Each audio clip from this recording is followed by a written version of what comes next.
বিজয়ের দিনে আবার আমরা সবাই একত্রিত হতে পেরেছি, এই জন্য ঈশ্বরকে ধন্যবাদ।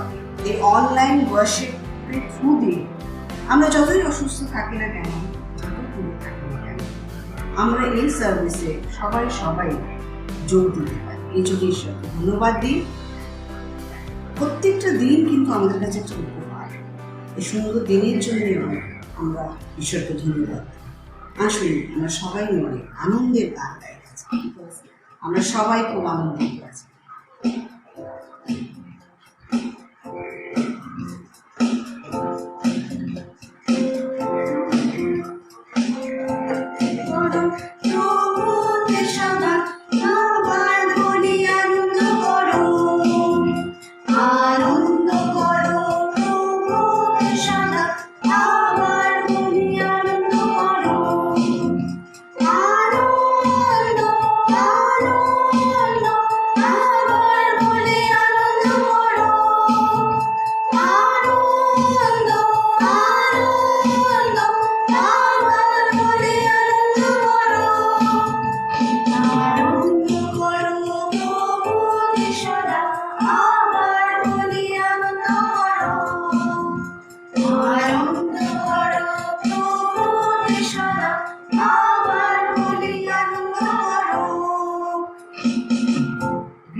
লেখা আছে, আমি সর্বশান্ত কারণে সদা প্রভু স্তব করিব, তোমার সমস্ত আশ্চর্য ক্রিয়া বর্ণনা করি। আমি তোমাতে আনন্দ ও উল্লাস করি, পরস্পর আমি তোমার নামে প্রশংসা গাই।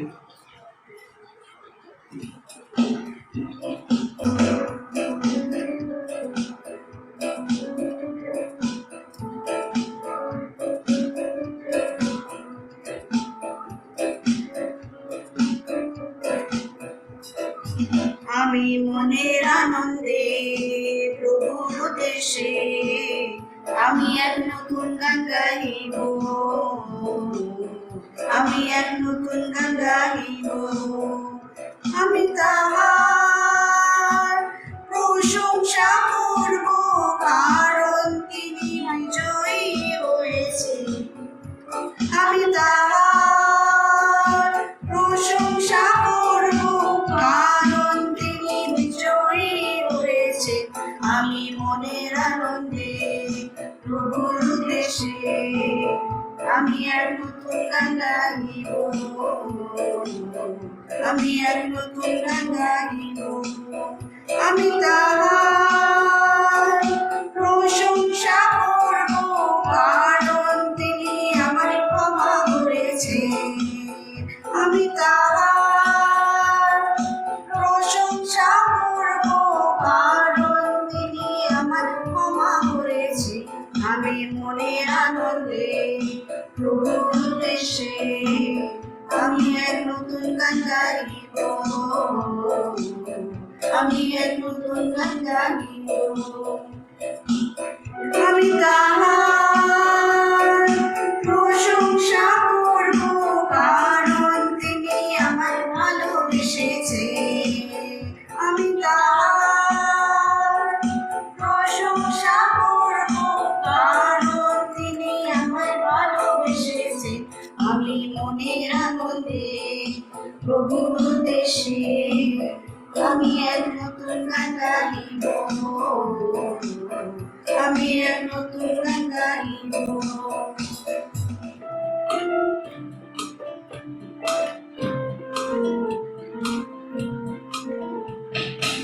আনন্দে করি গান, কৃতজ্ঞ মন প্রাণ, ধন্যবাদ প্রশংসাতে।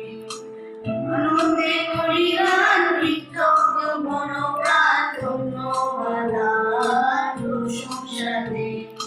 দয়ালু যিশুর দয়া মত পেয়েছি তাহার আশীষ শত। দয়ালু যিশুর দয়া মত পেয়েছি তাহার আশীষ শত। দিবালে বারাতে থাকেন তিনি সাথে, রক্ষা করেন মোদের মন্দ হতে। বিবাদে বারাতে থাকেন তিনি সাথে, রক্ষা করেন মোদের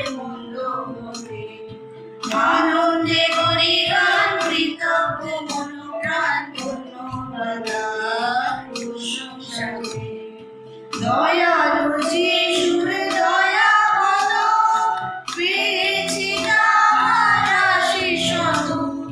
দয়ালু যিশুর দয়া কত পেয়েছি তার আশীষ শত। এবারে দিনে জানিয়ে সভাতে পূর্ণ করবেন মোদের পূর্ণ আত্মাতে।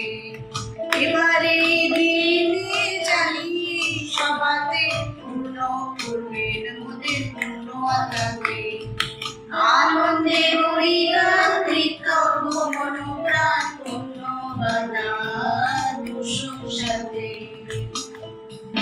পরিচিত, কারণ ঈশ্বর জগৎকে এমন প্রেম করিলেন তিনি তাহার একজাত পুত্রকে দান করিলেন, যে কেউ তাহাকে বিশ্বাস করে সে বিনষ্ট না হয় কিন্তু অনন্ত জীবন পায়। এই যিশুর নাম আমাদের বড় বড় প্রিয় নাম, তার নাম সবার উপরে। যিশুর নাম মানে ক্ষমা, যিশুর নাম মানে ভালোবাসা, প্রেম। যিশুর নাম মানে আমি তোমাদের সাথে আছি, তোমাদের চিন্তা কি। সবাই মিলে সে যিশুর নাম নিয়ে তার জয়গান হল। আসুন।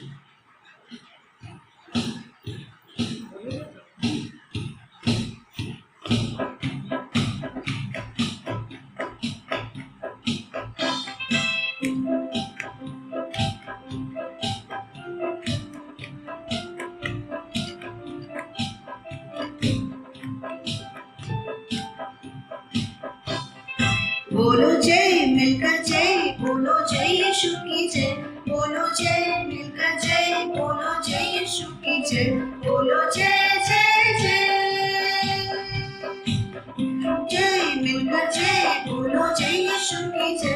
बोलो जय मिलकर जय, बोलो जय यीशु की जय। बोलो जय जय जय। प्रेम की तेरी मन में भर दे अपनी प्रेम। प्रेम की तेरी मन में भर दे अपनी प्रेम। तेरे प्रेम की गाएगी, तेरे प्रेम की गाएगी। बोलो जय मिलकर जय, बोलो जय यीशु की जय।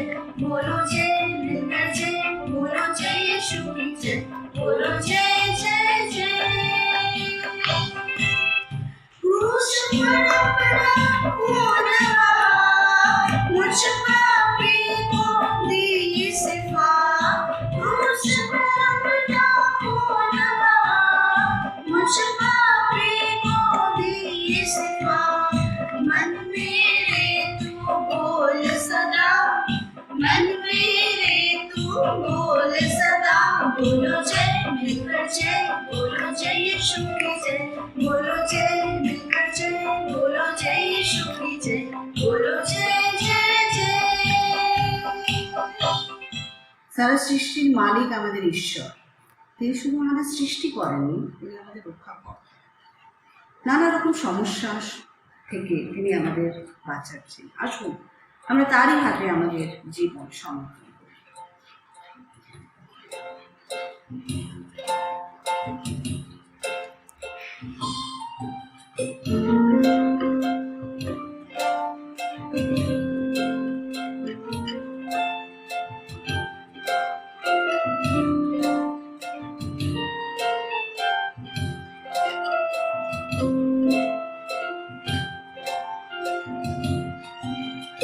सारा सृष्टि के मालिक तुम्हीं हो, सारा सृष्टि के रक्षक तुम्हीं हो। करते हैं तुझको सादर प्रणाम, गाते हैं तेरे गुणगान। सारा सृष्टि के मालिक तुम्हीं हो, सारा सृष्टि की रक्षा तुम्हीं हो। करते हैं तुझको सादर प्रणाम,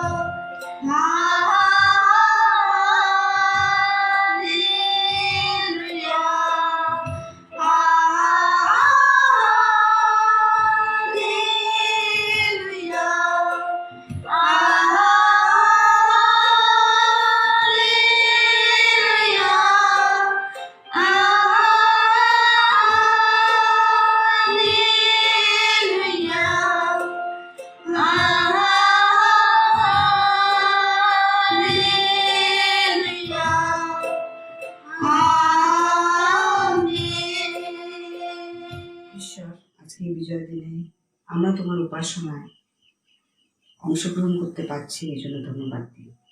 আমাদের কলিঙ্গ ব্যাপটিস্টের প্রত্যেকটা ফ্যামিলি মেম্বারকে তুমি সুস্থ রেখেছো, ভালো রেখেছো, তোমার উপর বিশ্বাস দিয়েছো, এই জন্য তোমাকে ধন্যবাদ দিই। যারা যারা অসুস্থ হয়েছে তুমি তাদেরকে স্পর্শ করেছো, তুমি তাদেরকে আবার নতুন জীবন দিয়েছো, সুস্থ করে তুলেছ।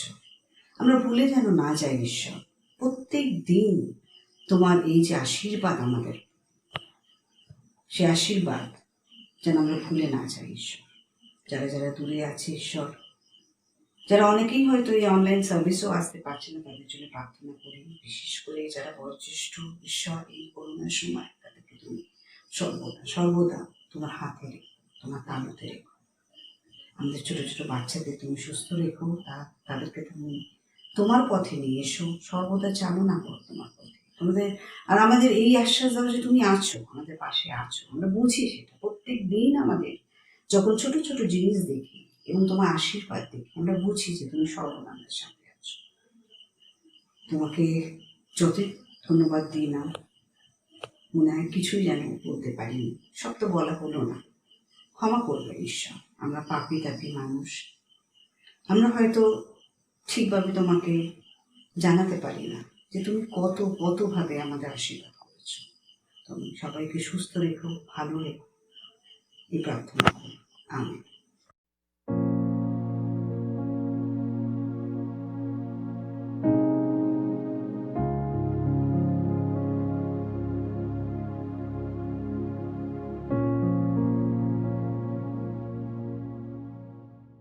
গীত সংহিতা থেকে 30 গীত পাঠ করছি। সদাপ্রভু, আমি তোমার প্রশংসা করিব, কেন তুমি আমাকে উঠাইয়াছ। আমার শত্রুগণকে আমার বিষয়ে আনন্দ করিতে দাও নাই। হে সদাপ্রভু আমার ঈশ্বর, আমি তোমার কাছে আর্তনাদ করিলাম, আর তুমি আমাকে সুস্থ করিলে। সদাপ্রভু, তুমি পাতাল হইতে আমার প্রাণ উত্তোলন করিয়াছ, তুমি আমাকে বাঁচাইয়া রাখিয়াছ, যেন গর্তে নামিয়া না যায়। হে সদাপ্রভু, সাধুগণ তাহার উদ্দেশ্যে সঙ্গীত করো, তাহার পবিত্র নামের ধন্যবাদ করো, কেননা তাহার ক্রোধ নিমেষ মাত্র থাকে, তাহার অনুগ্রহতেই জীবন। সন্ধ্যাকালে রোদন অতিথি রূপে আইসে, কিন্তু প্রাতঃকালে আনন্দ উপস্থিত। আমার সুখাবস্থায় আমি বলিয়াছিলাম, আমি কখনো বিচলিত হইব না। সদাপ্রভু, তুমি আপন অনুগ্রহেই আমার পর্বত দৃঢ়রূপে স্থাপন করিয়াছি। তুমি মুখ লুকাইলে আমি দুর্বল হয়ে পড়িলাম। সদাপ্রভু, আমি তোমাকেই ডাকিলাম, সদাপ্রভুরই কাছে বিনতি করিলাম। রূপে নামিলে আমার রক্তে কি লাভ? ধুলি কি তোমার স্তব করিবে? তোমার সত্যকে প্রচার করিবে? শুনো, হে সদাপ্রভু, আমাকে কৃপা করো। সদাপ্রভু, আমার সহায় হও। তুমি আমার বিলাপ মিথ্যে পরিণত করিয়াছ। তুমি আমার চট খুলিয়া আমাকে আনন্দ পটুকায় বদ্ধপতি করিয়াছ, যেন আমার গৌরব তোমার প্রশংসা গান করে, নীরব না থাকে। সদাপ্রভু আমার ঈশ্বর, আমি চিরকাল তোমার স্তব করি। আমেন।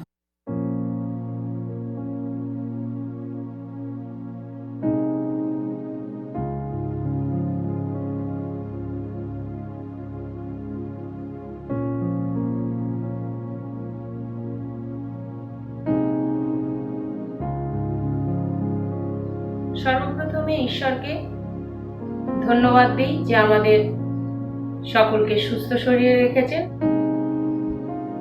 এবং এই সুন্দর দিন আমাদেরকে দেখতে দিয়েছেন এবং আরেকটি সুন্দর সুযোগ আমাদেরকে করে দিয়েছেন, তাই ঈশ্বরকে ধন্যবাদ। প্রভু ধন্যবাদ, ধন্যবাদ, ধন্যবাদ। প্রভু ধন্যবাদ, ধন্যবাদ করো আমার প্রাণ। ভুলিয়া যেও না তার উপকার, করো তার নামে জয় জয়কার। ভুলিয়া যেও না তার উপকার, করো তার নামে জয় জয়কার। প্রভু ঈশ্বর স্বয়ং তোমার পরিত্রাণ, আনন্দে করো তার বন্দনা গান। প্রভু ধন্যবাদ, ধন্যবাদ, ধন্যবাদ। প্রভু ধন্যবাদ, ধন্যবাদ করো আমার প্রাণ। ক্ষমা করেন তিনি আমার সকল পাপ, সুস্থ করেন আমার সব রোগ তাপ।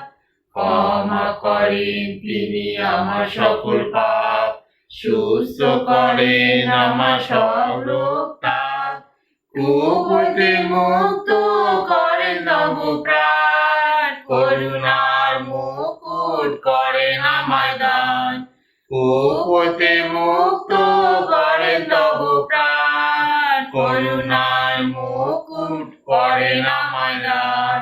তুমি যে দুলিতার স্মরণ, প্রভু মোদের কৃপাবান অতি মহান, প্রভু ধন্যবাদ ধন্যবাদ ধন্যবাদ, প্রভু ধন্যবাদ ধন্যবাদ করো আমার প্রাণ।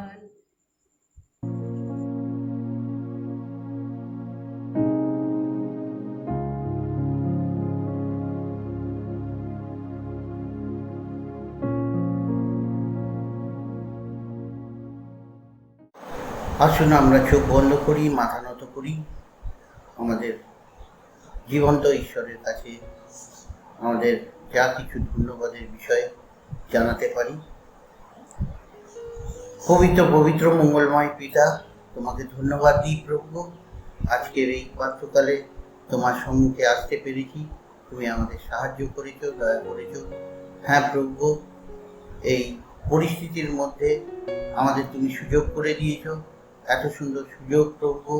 তোমার মণ্ডলী বন্ধ থাকাতেও তোমার আরাধনা, তোমার প্রার্থনা, তোমার বাক্য স্তব্ধ হয়নি প্রভু।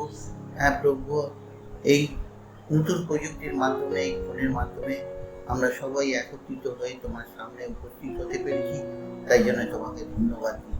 দয়া করো, আশীর্বাদ করো আমাদের, তুমি আশীর্বাদ করেছো। হ্যাঁ প্রভু, তাই এখনো জগতে রয়েছি প্রভু। দয়া করে যে আশীর্বাদ করেছো তোমার ইচ্ছা অনুযায়ী, বিশেষ করে প্রার্থনা করি আমাদের মণ্ডলীর জন্য। হ্যাঁ প্রভু, মণ্ডলীর প্রত্যেককে তুমি আশীর্বাদ করো।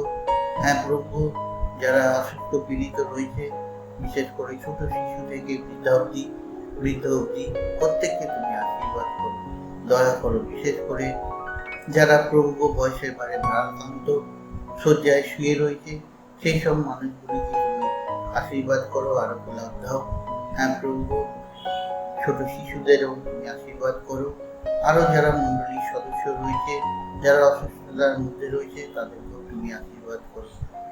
প্রার্থনা করি আমাদের মণ্ডলীর প্রত্যেককে, বিশেষ করে আমাদের পালক মশাই, আমাদের সহকারী পালক, আমাদের কর্মকর্তারা যারা রয়েছে, প্রত্যেককে আশীর্বাদ করো।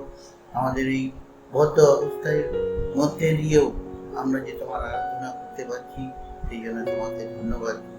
বিশেষ করে এই ফোনের মাধ্যমে আমাদের যেসব অনুষ্ঠান হচ্ছে প্রভু, বিশেষ করে সেই সব অনুষ্ঠানে তুমি আশীর্বাদ করেছো এবং করছো। বুধবারে গীত হচ্ছে, আমাদের শনিবারে পারিবারিক সভা হচ্ছে এই ফোনের মাধ্যমে। আমাদের ছোট ছোট শিশুরা স্যান্ডো স্কুলে যে তোমার শিক্ষা পাচ্ছে, তাও তুমি সুযোগ করে দিয়েছো প্রভু, সেই জন্য তোমাকে ধন্যবাদ।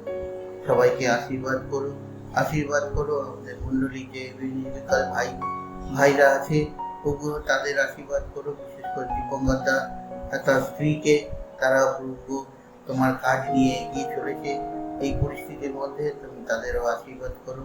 অভিজিৎকে আশীর্বাদ করো, তার স্ত্রী, তার সন্তানকে, তাদেরকেও আশীর্বাদ করো। বর্তমানে সত্যরঞ্জন রয়েছে, তাকেও তুমি আশীর্বাদ করো। হ্যাঁ প্রভু, এই সংকটের মধ্যে দিয়ে আমরা যাচ্ছি, এই সংকট থেকে তুমি আমাদের উদ্ধার করেছো, সেই জন্য তোমাকে ধন্যবাদ দিই। হ্যাঁ প্রভু, চারিদিকে যখন জগতের মধ্যে এই মহামারীর রোগ ছড়িয়ে পড়েছে, হ্যাঁ প্রভু, কত মানুষ আজ এই জগৎ থেকে চলে গেছে প্রভু, সেই শোকাহত পরিবারগুলিকে তুমি আশীর্বাদ করো, দয়া করো প্রভু। হ্যাঁ প্রভু, বিশেষ করে প্রার্থনা করি আমাদের যে ভাই বোনেরা আছে, হ্যাঁ প্রভু, তাদেরও এই সংক্রমণ রোগ ধরেছিল প্রভু, কিন্তু তোমার কাছে প্রার্থনা চেয়েছিলাম, তুমি শুনেছো, উত্তর দিয়েছো প্রভু, তাই সবাই আমরা এখন সুস্থ রয়েছি প্রভু, সেই জন্য তোমাকে ধন্যবাদ জানাই। দয়া করো, আশীর্বাদ করো। আজকে এই 10টি মাস পেরিয়ে আমরা 11টি মাসের প্রথম দিনে তোমার কাছে এসেছি প্রভু, তুমি আমাদের সুস্থ রেখেছো, সবল রেখেছো, তোমার সামনে উপস্থিত হতে পেরেছি, তাই জন্য তোমাকে ধন্যবাদ দিই। আজ তোমার ভোজের সামনে উপস্থিত হব, কিছুক্ষণ পরে তুমি আমাদের আশীর্বাদ করো, দয়া করো, স্বচ্ছ সুন্দর মন নিয়ে তোমার এই ভোজের সামনে উপস্থিত হতে পারি। হ্যাঁ প্রভু, আমাদের যিনি আজকে বাক্য রাখবেন তাকেও আশীর্বাদ করো, যেন সেই বাক্য আমাদের শুনে আমরা মন সেই কথা শুনে আমরা আগে এগিয়ে যেতে পারি। দয়া করো, আশীর্বাদ করো, প্রতিটি বিষয়ে প্রভু তুমি সাহায্য করো।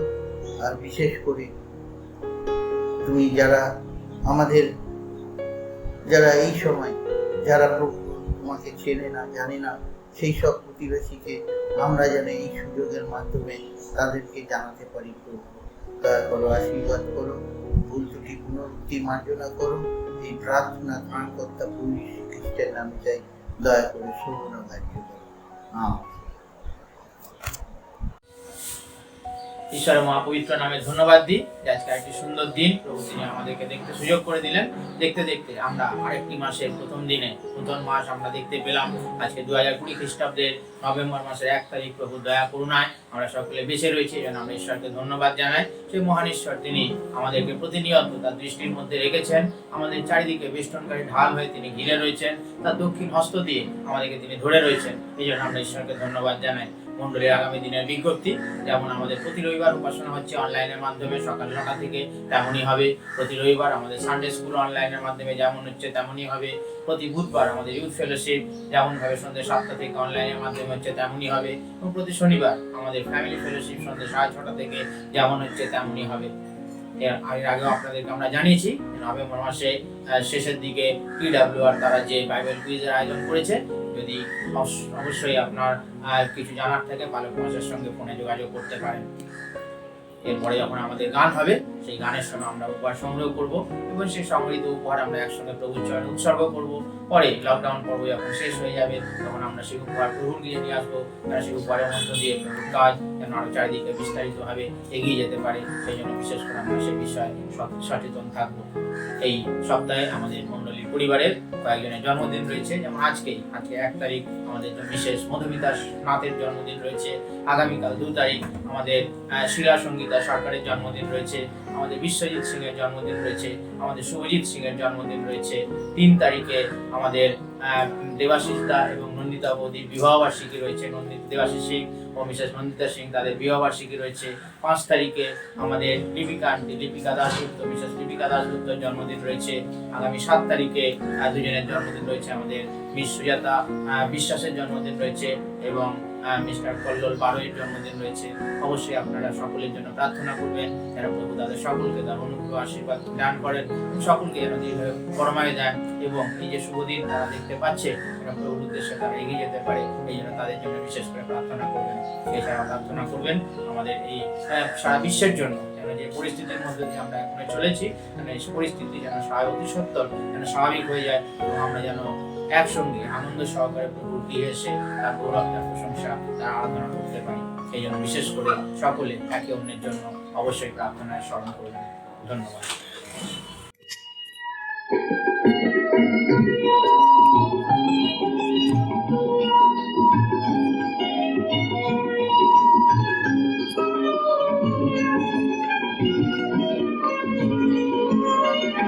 তোমার দানে হয়েছি আমি যে ধন্য, আমার এই জীবন শুধুই তোমারই জন্য। তোমার দানে হয়েছি আমি যে ধন্য, আমার এই জীবন শুধুই তোমারই জন্য।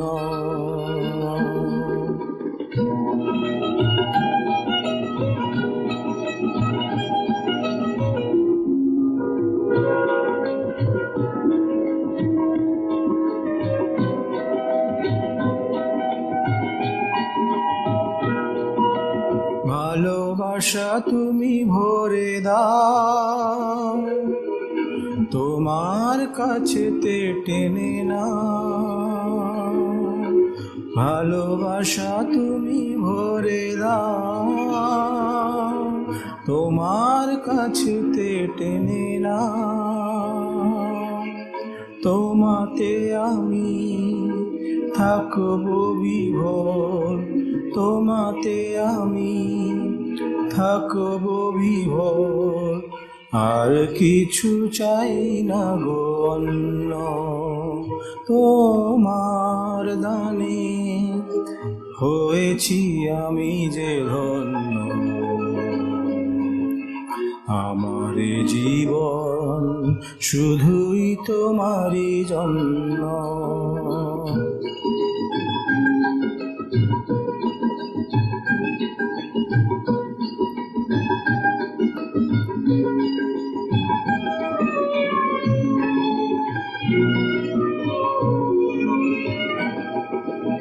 উজাড় করে তুমি দিয়েছ জীবন, পৃথিবীর দুঃখকে ঘোচাতে। এমন প্রেম যে তুমি দিলে গো আমায়, তার কাছে আমি যে নগণ্য। উজাড় করে তুমি দিয়েছ জীবন, পৃথিবীর দুঃখকে ঘোচাতে। এমন প্রেম যে তুমি দিলে গো আমায়, তার কাছে আমি যে নগণ্য।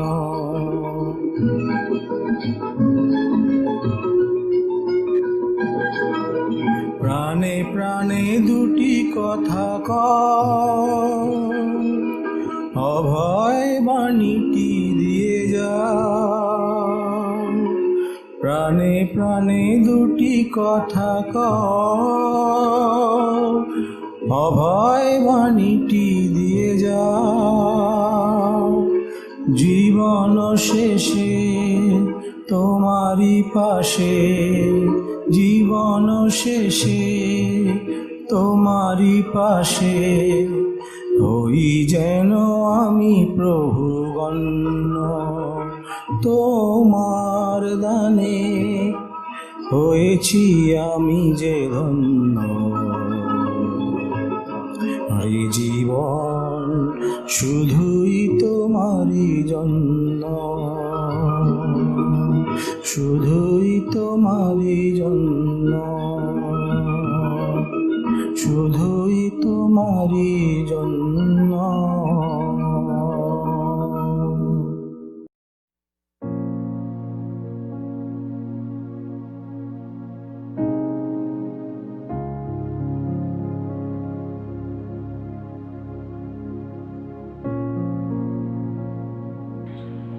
প্যান্ডেমিকের কারণে মার্চ মাসের 22 তারিখের পর থেকে আজকে এই নভেম্বর মাসের 1 তারিখ পর্যন্ত প্রতিটি রবিবার বিগত এই 8 মাস ধরে আমরা এইভাবেই অনলাইনের মাধ্যমে প্রভুর আরাধনা উপাসনা করে চলেছি। একসঙ্গে পাশাপাশি বসে একই সহভাগিতায় যেভাবে উপাসনা আমরা করে থাকি সেইভাবে আমরা উপাসনা করতে পারছি না, কিন্তু প্রভুকে ধন্যবাদ দিই আমরা উপাসনার থেকে বঞ্চিত হইনি। রবিবারের পর রবিবার, মাসের পর মাস, এরকম আমরা তো কখনো ভাবিও না, চিন্তা করিনি, কিন্তু আশ্চর্যভাবে ঈশ্বর আমাদের আশীর্বাদ করেছেন। আমরা উপাসনার আশীর্বাদ থেকে, পবিত্র সহভাগিতার আশীর্বাদ থেকে বঞ্চিত হইনি। আজও সেইভাবে আমরা মিলিত হয়েছি, তার প্রশংসা ধন্যবাদ করছি। এই সময় আমরা তার বাক্য থেকেও কিছু চিন্তা করতে চাই। আজকে আমি প্রভুর যে বাক্য থেকে আপনাদের সম্মুখে কিছু আলোচনা করব, সে অংশটি আমরা পাব সমুয়েল ভাওদির পুস্তক, তার 30 অধ্যায়, প্রথম সমুয়েল 30 অধ্যায় প্রথম 6টি পদ আমি পাঠ করব। পরে দাউদ ও তাহার লোকেরা তৃতীয় দিবসে শিকলগে উপস্থিত হইলেন। ইতিমধ্যে অমালকীয়রা দক্ষিণ অঞ্চলে শিকলগে চড়াও হইয়াছিলেন। শিকলগে আঘাত করিয়া তাহা আগুনে পোড়াইয়া দিয়াছিল। তাহারা তথাকার স্ত্রীলোক প্রভৃতি ছোট বড় সকলকে বন্দী করিয়া লইয়া গিয়াছিল। তাহারা কাহাকেও বধ করে নাই, কিন্তু সকলকে লইয়া আপনাদের পথে চলিয়া গিয়াছিল। পরে দাউদ ও তাহার লোকেরা যখন সেই নগরে উপস্থিত হইলেন, দেখো নগর আগুনে পুড়িয়া গিয়াছে ও তাহাদের স্ত্রী পুত্র কন্যা বন্দীরূপে নীত হইয়াছে। তখন দাউদ ও তাহার সঙ্গী লোকেরা উচ্চস্বরে রোদন করিতে লাগিলেন। শেষে রোদন করিতে তাহাদের আর শক্তি রহিল না। পরে ওই সময় দাউদের 2 স্ত্রী জিস্রিয়ালা অহিনয়ম ও কর্মিলীয় নাবলের বিধবা অবিগল বন্দী হইয়াছিলেন। তখন দাউদ অতিশয় ব্যাকুল হইলেন, কারণ প্রত্যেকজনের মন আপন আপন পুত্রকন্যার জন্য শোকাকুল হওয়াতে লোকেরা দাউদকে প্রস্তরাঘাত করিবার কথা কহিতে লাগিল।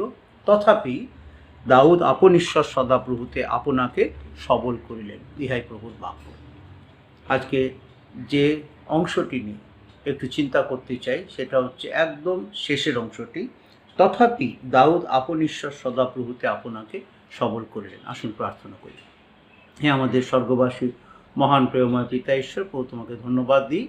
তোমার বাক্য তুমি আমাদেরকে দিয়েছো, তোমার বাক্য আমাদের জীবন খাদ্য। তুমি প্রভু আমাদের এত আশীর্বাদ করেছো যে আমরা যেন প্রভু অনাথ না থাকি, আমরা যেন অপুষ্ট না থাকি, আমরা আমাদের প্রতিপক্ষ দিয়াবলের বিরুদ্ধে সকল যুদ্ধে যেন জয়ী হতে পারি। তাই প্রভু তোমার বাক্যরূপ শক্তি, বাক্যরূপ খাদ্য, বাক্যরূপ অস্ত্র তুমি আমাদেরকে দিয়েছো। সেই বাক্য তুমি চাও যেন আমরা অবহেলা না করি, বাক্যের প্রতি যদি মনোযোগী হই, বাক্য যখন পড়ি তখন তোমার রব শুনতে পাই, তোমার রব শ্রবণে যেন প্রভু আমরা অবহেলা না করি। মনোযোগ দিয়ে যেমন তুমি আমাদের প্রার্থনা শোনো, আমরা যেন মনোযোগ দিয়ে তোমার বাক্য পাঠ করি, শুনি, এবং বাক্যের মধ্যে দিয়ে যেভাবে তুমি আমাদেরকে সঞ্জীবিত করতে চাও, উদ্দীপিত করতে চাও, আমরা যেন সেইভাবেই আপনাদেরকে প্রস্তুত করি। কারণ তোমার ছাড়া আমরা কিছু করতে পারি না। তোমার আশীর্বাদ ভিন্ন, আমাদের জীবন বৃথা। আজও আমার এই বাক্য নিয়ে কিছু সময় আমরা চিন্তা করতেছি। আমরা মূর্খ মানুষ, মোড়ো মানুষ, কিছু বুঝতে পারি না তুমি যদি বুঝিয়ে না দাও। তাই তোমারই কাছে সমর্পিত হলাম প্রভু, তুমি সাহায্য করো, আশীর্বাদ করো। তোমার বাক্য দ্বারা আমাদেরকে সঞ্জীবিত। আমি তোমার মূর্খ অজ্ঞদাস নিজেকে তোমার কাছে সমর্পণ করি প্রভু। তুমি আমাকে তোমার গৌরবার্থে ব্যবহার করো, তোমার গৌরব তুমি নাও। ধন্যবাদ দিয়ে প্রার্থনা তোমার যিশু নামে চাই, আমেন। সবসময় আমরা জানি যে বাইবেল হচ্ছে ইতিহাস, কোনো গল্প কথা না। আর এই ইতিহাস যখন আমরা পড়ি, ইতিহাসের মধ্যে থেকে আমরা শিক্ষা পাই। ইতিহাসের মধ্যে আমাদের আগামী দিনে আমাদের জীবনে চলতে সাহায্য করে। এই বাইবেলে প্রথম থেকে, সে আদমের থেকে যে মানুষটা থেকে আরম্ভ হয়েছিল, এবং প্রকাশিত বাক্য যখন শিষ্য যখন যিনি পাটমস দ্বীপে দর্শন পাচ্ছেন, কত লোকের কথা সেখানে লেখা আছে, বিভিন্ন বিষয়ের কথা লেখা আছে, আর সমস্ত দৃষ্টান্ত স্বরূপে আমাদের জন্য রয়েছে। যখন দাউদ ছিলেন তখন তার কাছে এই বাক্য ছিল না, কিন্তু আজকে আমাদের কাছে বাক্য আছে। সে দাউদের জীবনের কথা, পৌলের জীবনের কথা, সলোমনের কথা, অব্রাহামের কথা, যিশায়ের কথা সবক্ষণ আমরা জানি, কারণ ঈশ্বর তা আমাদের জন্য দিয়েছেন। আমাদের জন্য এই জন্য দিয়েছেন যেন আমরা সেই বাক্য পাঠ করি, বাক্যের মধ্যে দিয়ে তার রব শুনি, তার ইচ্ছা জানি, এবং নিজেদেরকে যেন আমরা সঞ্জীবিত করি, নিজেদের যেন প্রস্তুত করে রাখি, এবং যেন প্রভুর মনের মতো মানুষ আমরাও হতে পারি। দাউদ ছিলেন তার মনের মতো মানুষ, আমরাও যেন তেমন হতে পারি। যে ঘটনাটি আমরা পাঠ করলাম, এটা দাউদ রাজার জীবনের একটি ঘটনা। দাউদের জীবনে যেমন অনেক আশ্চর্য আশ্চর্য বিজয়ের কথাও আছে, আশ্চর্য আশ্চর্য পরাজয়ের কথাও লেখা আছে, গ্লানিরও কথা লেখা আছে, ক্ষতির কথা লেখা আছে। আজকের যে অংশটি পাঠ করছি সেখানে দাউদের জীবনের বিরাট ক্ষতির কথা লেখা আছে।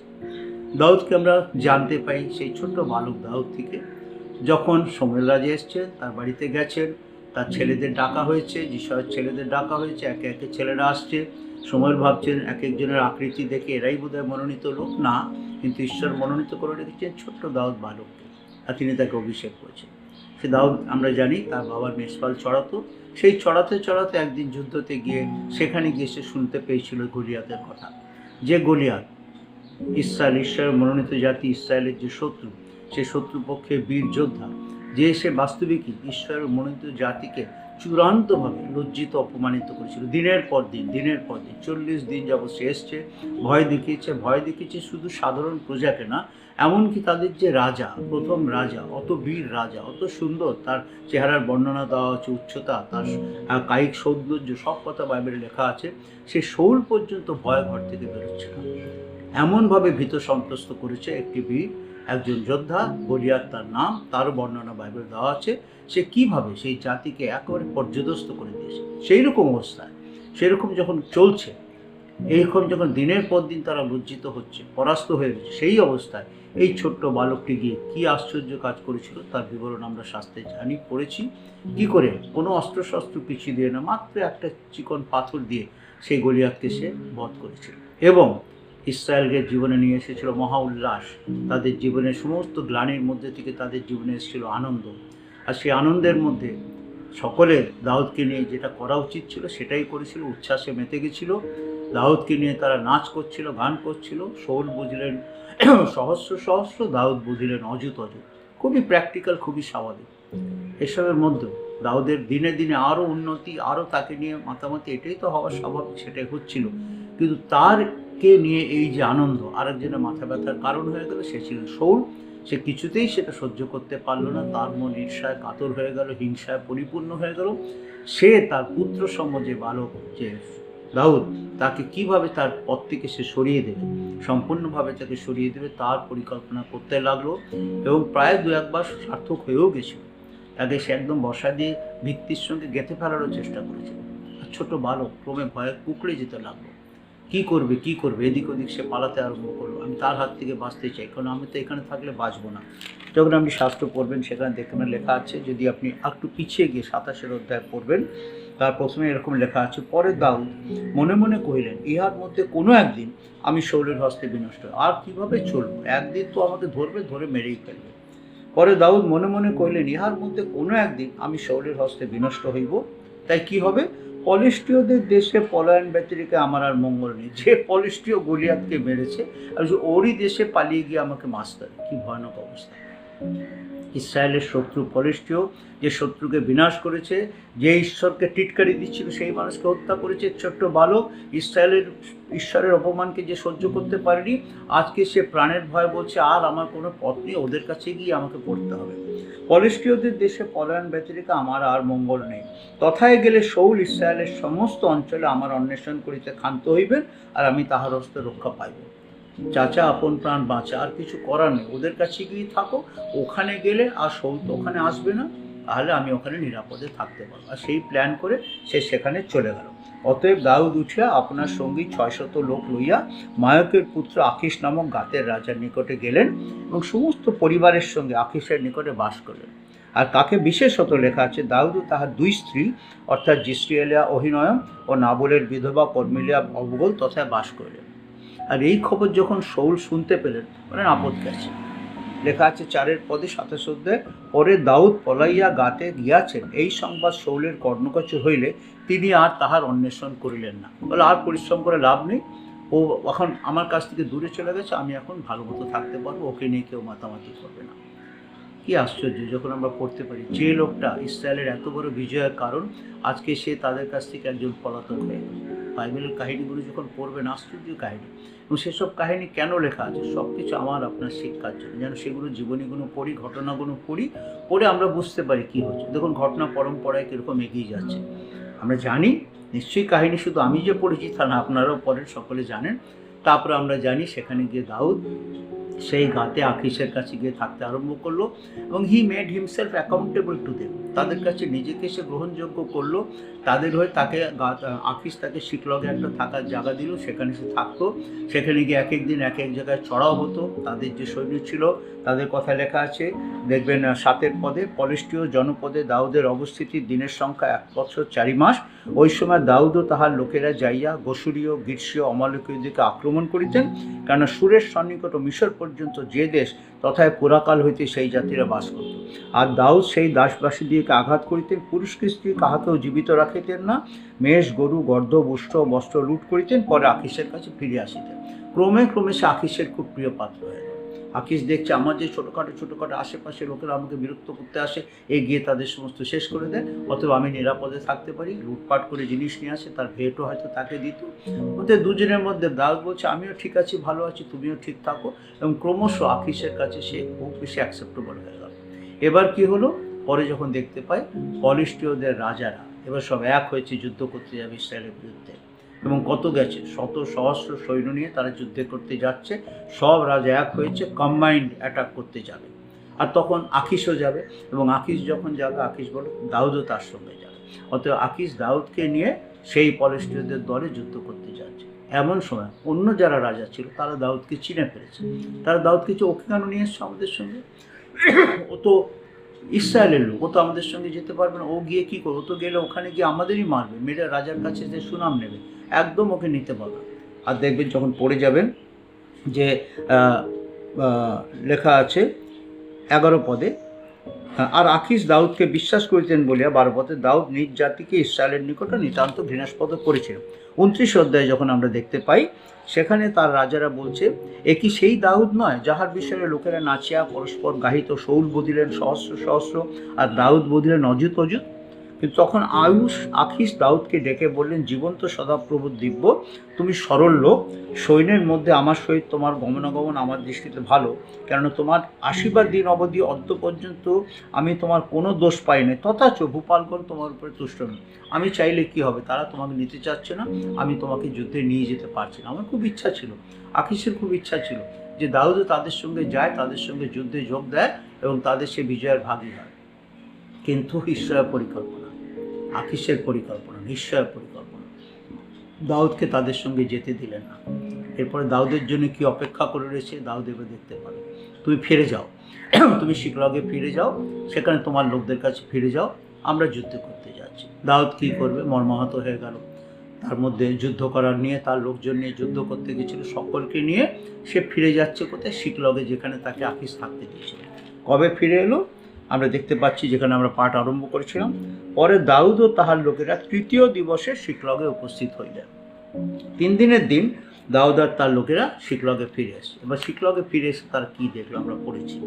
শিকলগে ফিরে এসে দেখছে অমালেকীয়রা তাদের নগরে সমস্ত পুড়িয়ে দিয়েছে, স্ত্রী পুত্র বন্দিরূপে নিয়ে গেছে, কাউকেও ছেড়ে দেয়নি, সমস্ত কিছু সেখানে ছাড়খাড় করে দিয়ে চলে গেছে। যদি আপনি ঘরে ফিরে দেখেন, কোনোদিন আপনি কাজে গেছেন, ঘরে ফিরে এসে দেখলেন আপনার ঘর বাড়ি কিছু নেই, সব পুড়ে গেছে, জিনিসপত্র যা কিছু আপনার সব পুড়ে একদম ছারখার হয়ে গেছে, এবং আপনার যারা লোকেরা ছিল ঘরে, যাদের রেখে আপনি সকালে কাজে বেরিয়েছেন, বিকালে এসে দিয়েছেন, তার কেউ নেই, স্ত্রী পুত্র সন্তান কেউ নেই, যখন কিছু নেই, তখন আপনার মনের অবস্থা কী হবে? দাউদের অবস্থা, তার লোকের অবস্থা তাই হয়েছে। তারা তাদের সব রেখে গেছে, সুন্দরভাবে সেটেল হয়েছে, সেখানে তারা থাকে, আনন্দে থাকে, কত লুটপাট করে জিনিস এনেছে, কত ধন সম্পদ তাদের রয়েছে, তাদের বউ বাচ্চারা সেখানে আরামে থাকে, তাদের রেখে যুদ্ধ করতে গেছে। 3 দিনে যখন ফিরে এসে দেখে সব পুড়ে ছাড়খাড়, কিচ্ছু নেই, তার স্ত্রী নেই, পুত্রকন্যা কিছু নেই, জিনিসপত্র তো নেই, সব সেখানে পুড়িয়ে একদম ছাড়খাড় হয়ে গেছে। এরকম অবস্থায় যেটা সম্ভব, যেরকম হয়, শোক এবং হতাশার চূড়ান্ত আমরা দৃশ্য সেখানে দেখতে পাই। কীরকম দৃশ্য? দাউদ আর তার লোকেরা, মনে রাখবেন তারা সবাই পুরুষ মানুষ, তারা সব যোদ্ধা পুরুষ মানেরা উচ্চস্বরে হায় হায় হায় হায় করে কাঁদতে আরম্ভ করেছে। সাধারণত আমরা জানি ছেলেরা খুব একটা সবার সামনে জোরে জোরে কাঁদে না, নিশ্চয়ই কাঁদে, ছেলেরা কি কাঁদেন, আমরা কি কাঁদি না? আমরাও কাঁদি, আমাদেরও দুঃখ হয়, আমরাও কাঁদি, সকলের সামনে ওইভাবে হয়তো আমরা কাঁদি না, আড়ালে আবডালে মনের শোককে রেখে মনে কাঁদি। কিন্তু এখানে দেখতে পাচ্ছি এটা এমনই বিপর্যয় হয়েছে, তারা নিজেদের সামলাতে পারছে না, উচ্চস্বরে কাঁদছে। বলতে প্রিয় ভাই বোন, যখন বিপর্যয় আসে, অবস্থা আসে, তখন মানুষের নিজেকে সামলে রাখা মুশকিলই হয়ে যায়, এর ঘোর বিপর্যয়। যখন এরকম বিপর্যয় আসে, তখন আপনি কী করবেন, আমি কী করব? হয়তো অনেকের জীবনে আজকে হয়তো হতে পারে আপনি এমন একটা অবস্থার মধ্যে দিয়ে যাচ্ছেন, মনে হচ্ছে পুরো সব ছিল আমার কাছে শূন্য লাগছে, I'm deserted of everything, আমার মনের সুখ শান্তি সব নষ্ট হয়ে গেছে, আমি পাচ্ছি না। আমি লিটারেলি বলছি না, এরকম না যে আপনার ঘর বাড়ি পুড়ে গেছে, যাতায়াত চলে গেছে, কিন্তু এমন কোনো অবস্থার মধ্যে দিয়ে হয়তো যাচ্ছেন, তখন আপনার খুব বড় হয় জীবনে এরকম অবস্থা, নিজেকে বড় নিঃস্ব লাগছে, নিজেকে বড় একেবারে আশ্রয়হীন লাগছে, নিজেকে মনে হচ্ছে প্রভু একদম আমার, যেমন দাউদ বলছে 63, আমার তালুতে শুকিয়ে যাচ্ছে, একদম আমার জীবন শুকিয়ে গেছে, এরকম একটা সমস্যার মধ্যে এসে গেছি। আর তখন মনে হয় যেন আমার কাঁদতে কাঁদতে আর আমার সময় নেই, প্রভু তোমার কাছে কাঁদতে কাঁদতে আমার চোখে জল নিয়ে অবস্থা নেই, এমন যখন অবস্থা হয়েছে। আর তখন লেখা আছে, এই অবস্থার মধ্যেও তথাপি দাউদ আপন ঈশ্বর সদাপ্রভুতে আপনকে সবল করে, একেবারে যাকে বলে একদম মানে কিনারা থেকে, খাতের কিনারা থেকে আবার তিনি উঠে দাঁড়ালেন। যেমন একেবারে যেখানে মনে হচ্ছে পরাজয় একেবারে নিশ্চিত হয়ে গেছে, আপনি পরাজয় নিশ্চিত, শয়তান আপনার উপর একেবারে বিজয়ী হয়ে গেছে, সেরকম অবস্থা থেকে ঈশ্বরের মনোনীত লোক একদম পরাজয়ের একদম পয়েন্টে পৌঁছে গেছে, যেখানে তাকে তার লোকেরা পাথর দিয়ে মারতে যাচ্ছে, তার লোকেরা, শত্রুপক্ষ না, তার নিজের লোকেরা তাকে প্রস্তরাঘাতে হত্যা করতে যাচ্ছে। এমন অবস্থা থেকে he bounce back, yet David strengthen himself in Jehovah God. কী করে সেটা হয়, কী করে সেটা সম্ভব হতে পারলো? প্রতে প্রিয় ভাই, যদি দাউদের জীবনে হয়েছে, আজকে আপনি বা কেউ যদি আজকে সেরকম অবস্থায় আছে, you can also come back, আপনিও সেখান থেকে ফিরে আসতে পারেন। সেই জন্য ঈশ্বর সেই সমস্ত ঘটনা আমাদের জন্য লিখে রেখেছে। আমাদের জীবনে নানাভাবে বিপর্যয় এসে যায় এবং সেই বিপর্যয়ের কারণ খুঁজে বার করতে হবে। কী কারণে আমার জীবনে বিপর্যয় এসছে, আগে খুঁজে দেখতে হয় এই বিপর্যয়ের হেতু কী, কারণ কী, কেন। প্রভু তো আমরা ভালোই ছিলাম, এখানে তুমি আমাকে নিয়ে এসেছো, ভালোভাবে রয়েছি, আমার একটা সমাধান হয়ে গেছে, শোল আর আমাকে তাড়া করছে না, আমি যেখানে যাচ্ছি সাকসেস পাচ্ছি, এর মধ্যে এত বড় বিপর্যয় কেন হয়ে গেল। সব বিপর্যয়ের মধ্যে নিজেকে একটু অনুসন্ধান করতে হয়, আর সেই যখন অনুসন্ধান করে ফল পাওয়া যায়, বুঝতে পারা যায়, তখন আবার সেই ঈশ্বরের কাছে চলে আসা। দাউদ এমন একটা মানুষ ছিলেন, তার জীবনে যখন আমরা দেখতে পারি তিনি সবসময় ঈশ্বরনিষ্ঠ মানুষ ছিলেন। যখন আপনি 23 অধ্যায় পড়বেন, প্রথম সময় 23 অধ্যায় পড়বেন, সেখানে লেখা আছে, আর লোকেরা দাউদকে এই সংবাদ দিল, দেখো পলিস্টিয়ারা কিলার বিরুদ্ধে যুদ্ধ করিতেছে আর খামার সকলের শস্য লুটিতেছে। ঠিক আছে, তার কাছে এসে খবর এসছে, সেনাপতির মতো তার কাছে খবর দিচ্ছে, পলিস্টিয়ারা কিলার বিরুদ্ধে যুদ্ধ করিতেছে আর খামার সকলের শস্য লুট করিতেছে। প্রথম প্রতিক্রিয়া কী হবে, কারা কারা এসছে, কোথায় এসছে, আমার কী লোকবল আছে, এটা কিছু দেখো, দেখে এবার আমি তার সঙ্গে কীভাবে লড়াই করবো দেখবো। কিন্তু যখন দাউদের জীবনে দেখবেন, বাক্য দেখুন পরের পদে কী লেখা আছে, 23 অধ্যায় 2 পদ, প্রথম সময় 23 অধ্যায় 2 পদ, তখন দাউদ সদাপ্রভুর কাছে জিজ্ঞাসা করিলেন, আমি কি গিয়া ওই পলিস্টিয়ার দিকে আঘাত করিব। At every stage of our life we must come to God. আমরা ঈশ্বরের কাছে আসবো, প্রভু আজকে যদি আমি এই অবস্থার মধ্যে দিয়ে গেছি, আমি কি করব, কেন আমার জীবনে এই অবস্থা এলো, পিছন ফিরে দেখতে চেষ্টা করব, কোথায় কোথায় অসুবিধা হয়েছে। দাউদের জীবনে যখন আমরা পিছন ফিরে গিয়ে দেখি, দাউদ যখন যে কিছু কাজ করতে গেছেন, আগে তিনি ঈশ্বরের কাছে গেছেন এবং তার কাছে গিয়ে জিজ্ঞেস করেছেন, গড শ্যাল আই গো, আমি কি যাব, আমি কি এই কাজ করব। তখন দাউদ সদাপ্রভুর কাছে জিজ্ঞাসা করলেন, আমি কি গিয়া ওই পলিস্টিয়ার দিকে আঘাত করিব। আর যখন ঈশ্বরের কাছে জিজ্ঞেস করেছে, ঈশ্বরকে চুপ করে বসে আছেন না। লেখা আছে, সদাপ্রভু দাউদকে কইলেন, যাও সেই পলিস্টিয়ার দিকে আঘাত করো, কিলা রক্ষা করো। তার মুখের কথা পেয়েছি যে ভাই, আর এখন দাউদের মনে ভয় নেই। প্রভু বলেছেন, তুমি যাও, রক্ষা করো, আই শ্যাল গো, আমি তাকে শেষ করে দিয়ে চলে আসবো। দাউদের লোকেরা তাহাকে বলল, দেখুন আমাদের এই জিহুদা দেশে থাকাই ভয়ের বিষয়, তবে কিলাতে পলিস্টিয়দের সৈন্যগণের বিরুদ্ধে যাওয়া আরও কত না ভয়ের বিষয়। তার লোকেরা এসে তাকে একটু ডিসকারেজ করার চেষ্টা করছে। ঈশ্বর বলেছেন যাও, তার লোকেরা ডিসকারেজ করছে যে এখানেই থাকা ভয়ের বিষয়, তাহলে কিলাতে পলিস্টিয়দের সৈন্যগণের বিরুদ্ধে যাওয়া আরও কত না ভয়ের। তখন দাউদ, ঠিক আছে, তবুও আমি ঈশ্বরকেই জিজ্ঞেস করব, তোমাদের কনসালটেশনের থেকে আমার কাছে ঈশ্বরের কনসালটেশনটা সবচেয়ে বেশি দরকার। তখন দাউদ পুনরায় সদাপ্রভুর কাছে জিজ্ঞাসা করলেন, আর সদাপ্রভু তো, উঠো কিলাতে যাও, কারণ আমি পলিস্টিয়কে তোমার হস্তে সমর্পণ করব। ধন্য সদাপ্রভু। দাউদকে বলতে পারতাম, তোমাকে একবার বলেছি, আবার তুমি আমাকে জিজ্ঞেস করছো। কিন্তু ঈশ্বর আমাদের জানেন, আমরা যে কতটা দুর্বল, কীভাবে করি সব জানেন। তিনি আমাদের ভালোবাসেন, তিনি আমাদের গাইড করেন। তিনি দাউদকে ধমক দিলেন না, বরং তিনি দাউদকে কী বলেন, সদাপ্রভু উত্তর করে, উঠো কিলাতে যাও, কারণ আমি পলিস্টিয়র দিকে তোমার হস্তে সমর্পণ করিব। তখন দাউদ ও তাহার লোকেরা কিলাতে গেলেন এবং পলিস্টিয়দের সে যুদ্ধ করিয়া তাহাদের পশুগণকে লইয়া আসিলেন আর তাহাদিগকে মহাসংহারে সংহার করিলেন। এইরূপে দাউদ কিলা নিবাসীদিকে রক্ষা করিলেন। তার সামনে শত্রু ছিল, তার বিরুদ্ধে তিনি যাবেন, লোকেরা তাকে ডিসকারেজ করেছে, কিন্তু first I must go and consult with my god. আমার ঈশ্বরের সঙ্গে যাব, আর তুমি তার কাছে, তিনি যা বলবেন আমি সেইভাবেই কাজ করব। একজন ঈশ্বরনিষ্ঠ লোক, ঈশ্বর বিশ্বাসী লোক, কোনো কাজে ঈশ্বরের সঙ্গে থেকেই কাজ করেন, ঈশ্বরকে ছেড়ে কোনো কাজ করতে চান। তো আপনার জীবনের অনেক সমস্যা আসে, অনেক কিছু ডিসিশন আপনাকে নিতে হয়, আমাকে নিতে হয়।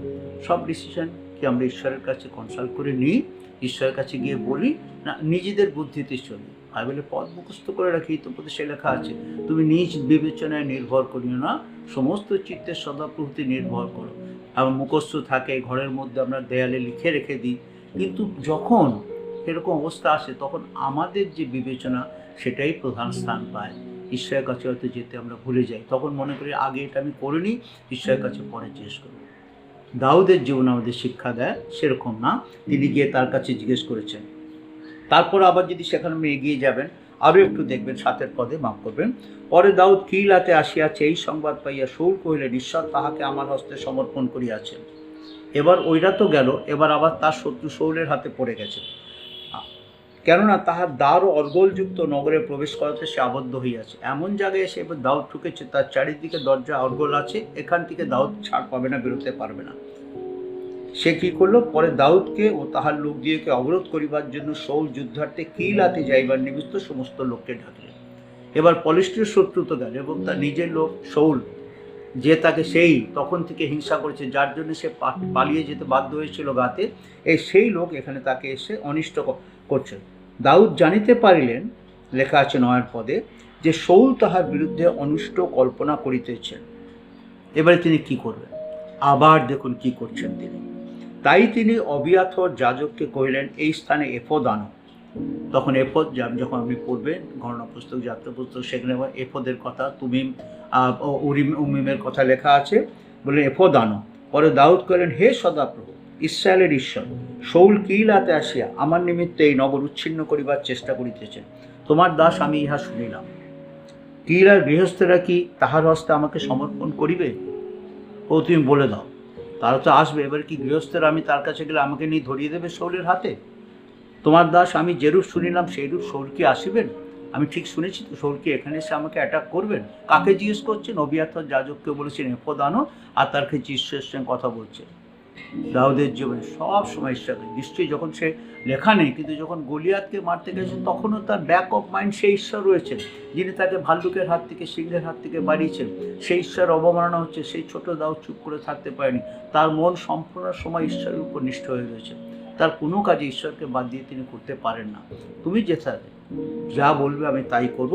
হে সদাপ্রভু ইসরায়েলের ঈশ্বর, বিনয় করি তোমার দাসকে তাহা বলো। তুমি বলো, তুমি যা বলবে আমি তাই করব। সদাপ্রভু কহিলেন, সে আসিবে। দাউদ জিজ্ঞাসা করেন, কিলের গৃহস্থরা কি আমাকে আমার লোক দিয়েকে শৌলের হস্তে সমর্পণ করিবে? সদাপ্রভু কহিলেন, সমর্পণ করিবে। তারা আসবে, তোমাকে ধরবে, ধরিয়ে দেবে। তখন দাউদ ও লোকেরা অনুমান 600 লোক উঠিয়া কিলা হইতে বাহিরে গেল। প্রভু তাকে দেখিয়ে দিলেন, তুমি কি এখানে থাকতে পারবে না, এখানে থাকলে তুমি মারা পড়বে। ঈশ্বর তাকে পথ দিলেন। দাউদ সেখান থেকে আবার চলে ঘুরে বেড়াতে লাগলেন। বেড়াতে আমরা দেখলাম এখানে এবারে এসেছে আকিশের কাছে গাতে, এবং আকিশের কাছে গাতে এসে সেখানে এসে এখন যখন গাতে যাচ্ছে, 27 অধ্যায় যখন পড়বেন, সে ঘুরছে। এর আগে জিজ্ঞেস করেছি কিলাতে, ঈশ্বর কাছে জিজ্ঞেস করেছি, ঈশ্বর ধরা পড়বে, এখান থেকে চলে যাও। পরে দাউদ মনে মনে কহিলেন, 27 অধ্যায়, ইহার মধ্যে কোনো একদিন আমি শৌলের হস্তে বিনষ্ট হইব। পলিষ্টীয়দের দেশে পলায়ন ব্যতীকে আমার আর মঙ্গল নেই। তথায় গেলে শৌল ইসরায়েলের সমস্ত অঞ্চলে অন্বেষণ করিতে ক্ষান্ত হইবে, আমি তাহার হস্ত হইতে রক্ষা পাইব। এটা তার নিজের পরিকল্পনা। ঈশ্বরের সঙ্গে কনসাল্ট করার কথা সে চিন্তা করেনি। সম্পূর্ণ তার নিজের পরিকল্পনা, তার বিবেচনায় সেটা জ্ঞান করেছে, তার সেন্স তাকে এটা বলেছে, সে বুদ্ধি দিয়ে ঠিক করেছে। এখন বাঁচার একমাত্র পথ হচ্ছে যদি আমি পলিষ্টীয়দের দেশে সেখানে পালিয়ে যাই।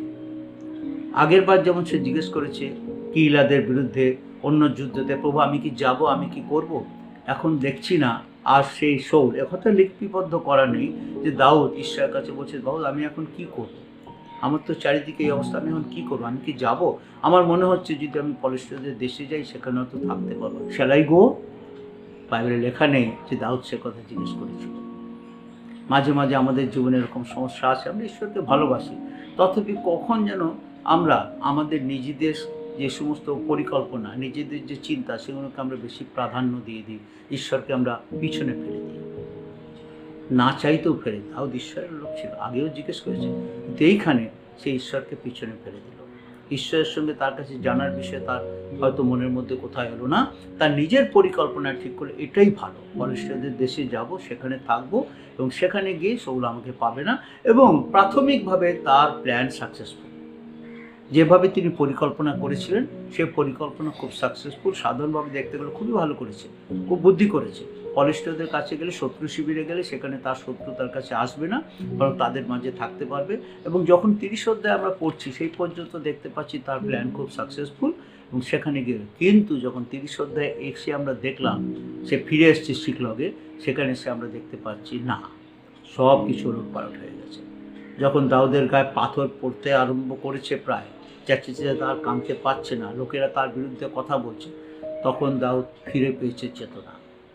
তখন দাউদ সদাপ্রভুতে আপনাকে সবল করেন। লেখা নেই ভাই বোনেরা, কিন্তু নিশ্চয়ই বলছে, প্রভু আমি ভুল করেছি, তোমার কাছে আমার জিজ্ঞেস করা উচিত ছিল, তোমার কাছে আমার জানা উচিত ছিল, আমি জানি। প্রত্যেক প্রিয় ভাই, জীবনে অনেক অনেক আমরা সিদ্ধান্ত নিয়ে থাকি, ছোট বড় অনেক সিদ্ধান্ত নিয়ে থাকি। সমস্ত কিছু করবার আগে ঈশ্বরের কাছে আমাদের জানা উচিত। যাকবের পত্রে লেখা আছে, কখন আমরা বলবো না যে আমি এটা করব, বরং যদি প্রভুর ইচ্ছা হয় তাহলে আমি এটা, প্রভু এটা আমার ইচ্ছা, আমি করতে চাই, বাট ইফ ইট ইজ দাই উইল, যদি তোমার ইচ্ছা তুমি আমাকে জানাও, আর প্রভু জানিয়ে দেন, প্রভু করে দেন। প্রভু যদি কোনো জায়গায় আপনাকে সেখানে নিতে চান না, তিনি এমনভাবে আপনাকে গাইড করবেন যে আপনি পারবেন না। যখন এরকম অবস্থায় পড়বেন, আসুন আমরা আমাদের নিজেদের জীবনে একটু পিছিয়ে গিয়ে দেখি, কোথাও কি আমার ঈশ্বরকে আমি দুঃখ দিয়েছি, তাকে কি আমার জীবনে আমি একটু দ্বিতীয় সারিতে নামিয়ে দিয়েছি, আমি নিজেকে প্রথম স্থানে রেখেছি, তাকে প্রথম স্থানে না রেখে। দাউদ তার জীবনে ঈশ্বরকে প্রথম স্থানে না রেখে তাকে একটু পিছনে ফেলে দিয়ে নিজের বুদ্ধি নিজের বিবেচনায় কাজ করেছেন, এবং সেখানে এসে তিনি দেখছেন সম্পূর্ণরূপে বিপর্যস্ত হয়ে গেছেন। তথাপি তিনি তাতে সবল করেছেন, প্রভু কিন্তু তুমি যে সেই আছো, তুমি আমাকে রক্ষা করেছো, তুমি আমাকে দাউদের গলিয়াতের উপর বিজয় করতে তুমি সাহায্য করেছো। আমার সেই ভেড়াদের নিয়ে যখন আমি গেছি, যখন তাদের নিয়ে বিপদের মধ্যে সেই জঙ্গলে আমি একা পড়ে গেছি, তুমি আমাকে সাহায্য করেছো, বাঘ ভাল্লুকের মধ্যে থেকে তুমি আমাকে সাহায্য করেছো। তুমি ছাড়া আর কেউ আমাকে সাহায্য করতে পারে না প্রভু।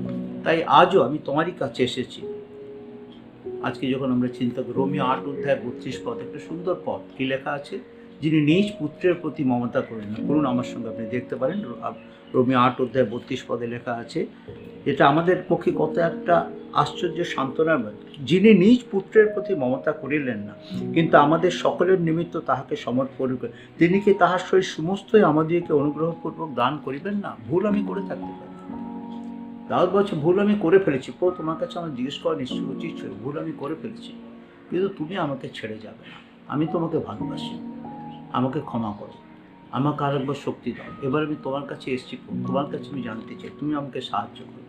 যিনি নিজ পুত্রের প্রতি মমতা করিলেন না, তিনি কি তাহার সহিত সমস্ত আমাকে দেবেন? আজ যদি আপনি জীবনে কোনো এমন অবস্থায় আছেন যেখানে কি ঠিক দাউদের সেই দিনের অবস্থায় আপনি দাঁড়িয়ে রয়েছেন, কাঁদতে কাঁদতে আপনার চোখে আর জল নেই, আর গলায় আওয়াজ নেই, আপনি একেবারে দেওয়ালের পিঠ ঠেকে গেছে, এমন অবস্থার মধ্যে থেকে নিজের জীবন দেখুন, প্রভুর বাক্যের প্রতি মনোযোগী হন, দেখুন কোথায় প্রভুকে অসন্তুষ্ট করেছেন, কোথায় প্রভুকে দুঃখ দিয়েছেন, আর সেখান থেকে উঠে আসুন, প্রভুর কাছে নিজেকে নত করুন, প্রভু আমি ভুল করেছি, আমাকে ক্ষমা করো, আমাকে ক্ষমা করো, কারণ তুমি আমার জন্য, আমার মতো কি সামান্য নরকের জন্য তোমার নিজ পুত্রের প্রতি মমতা করো।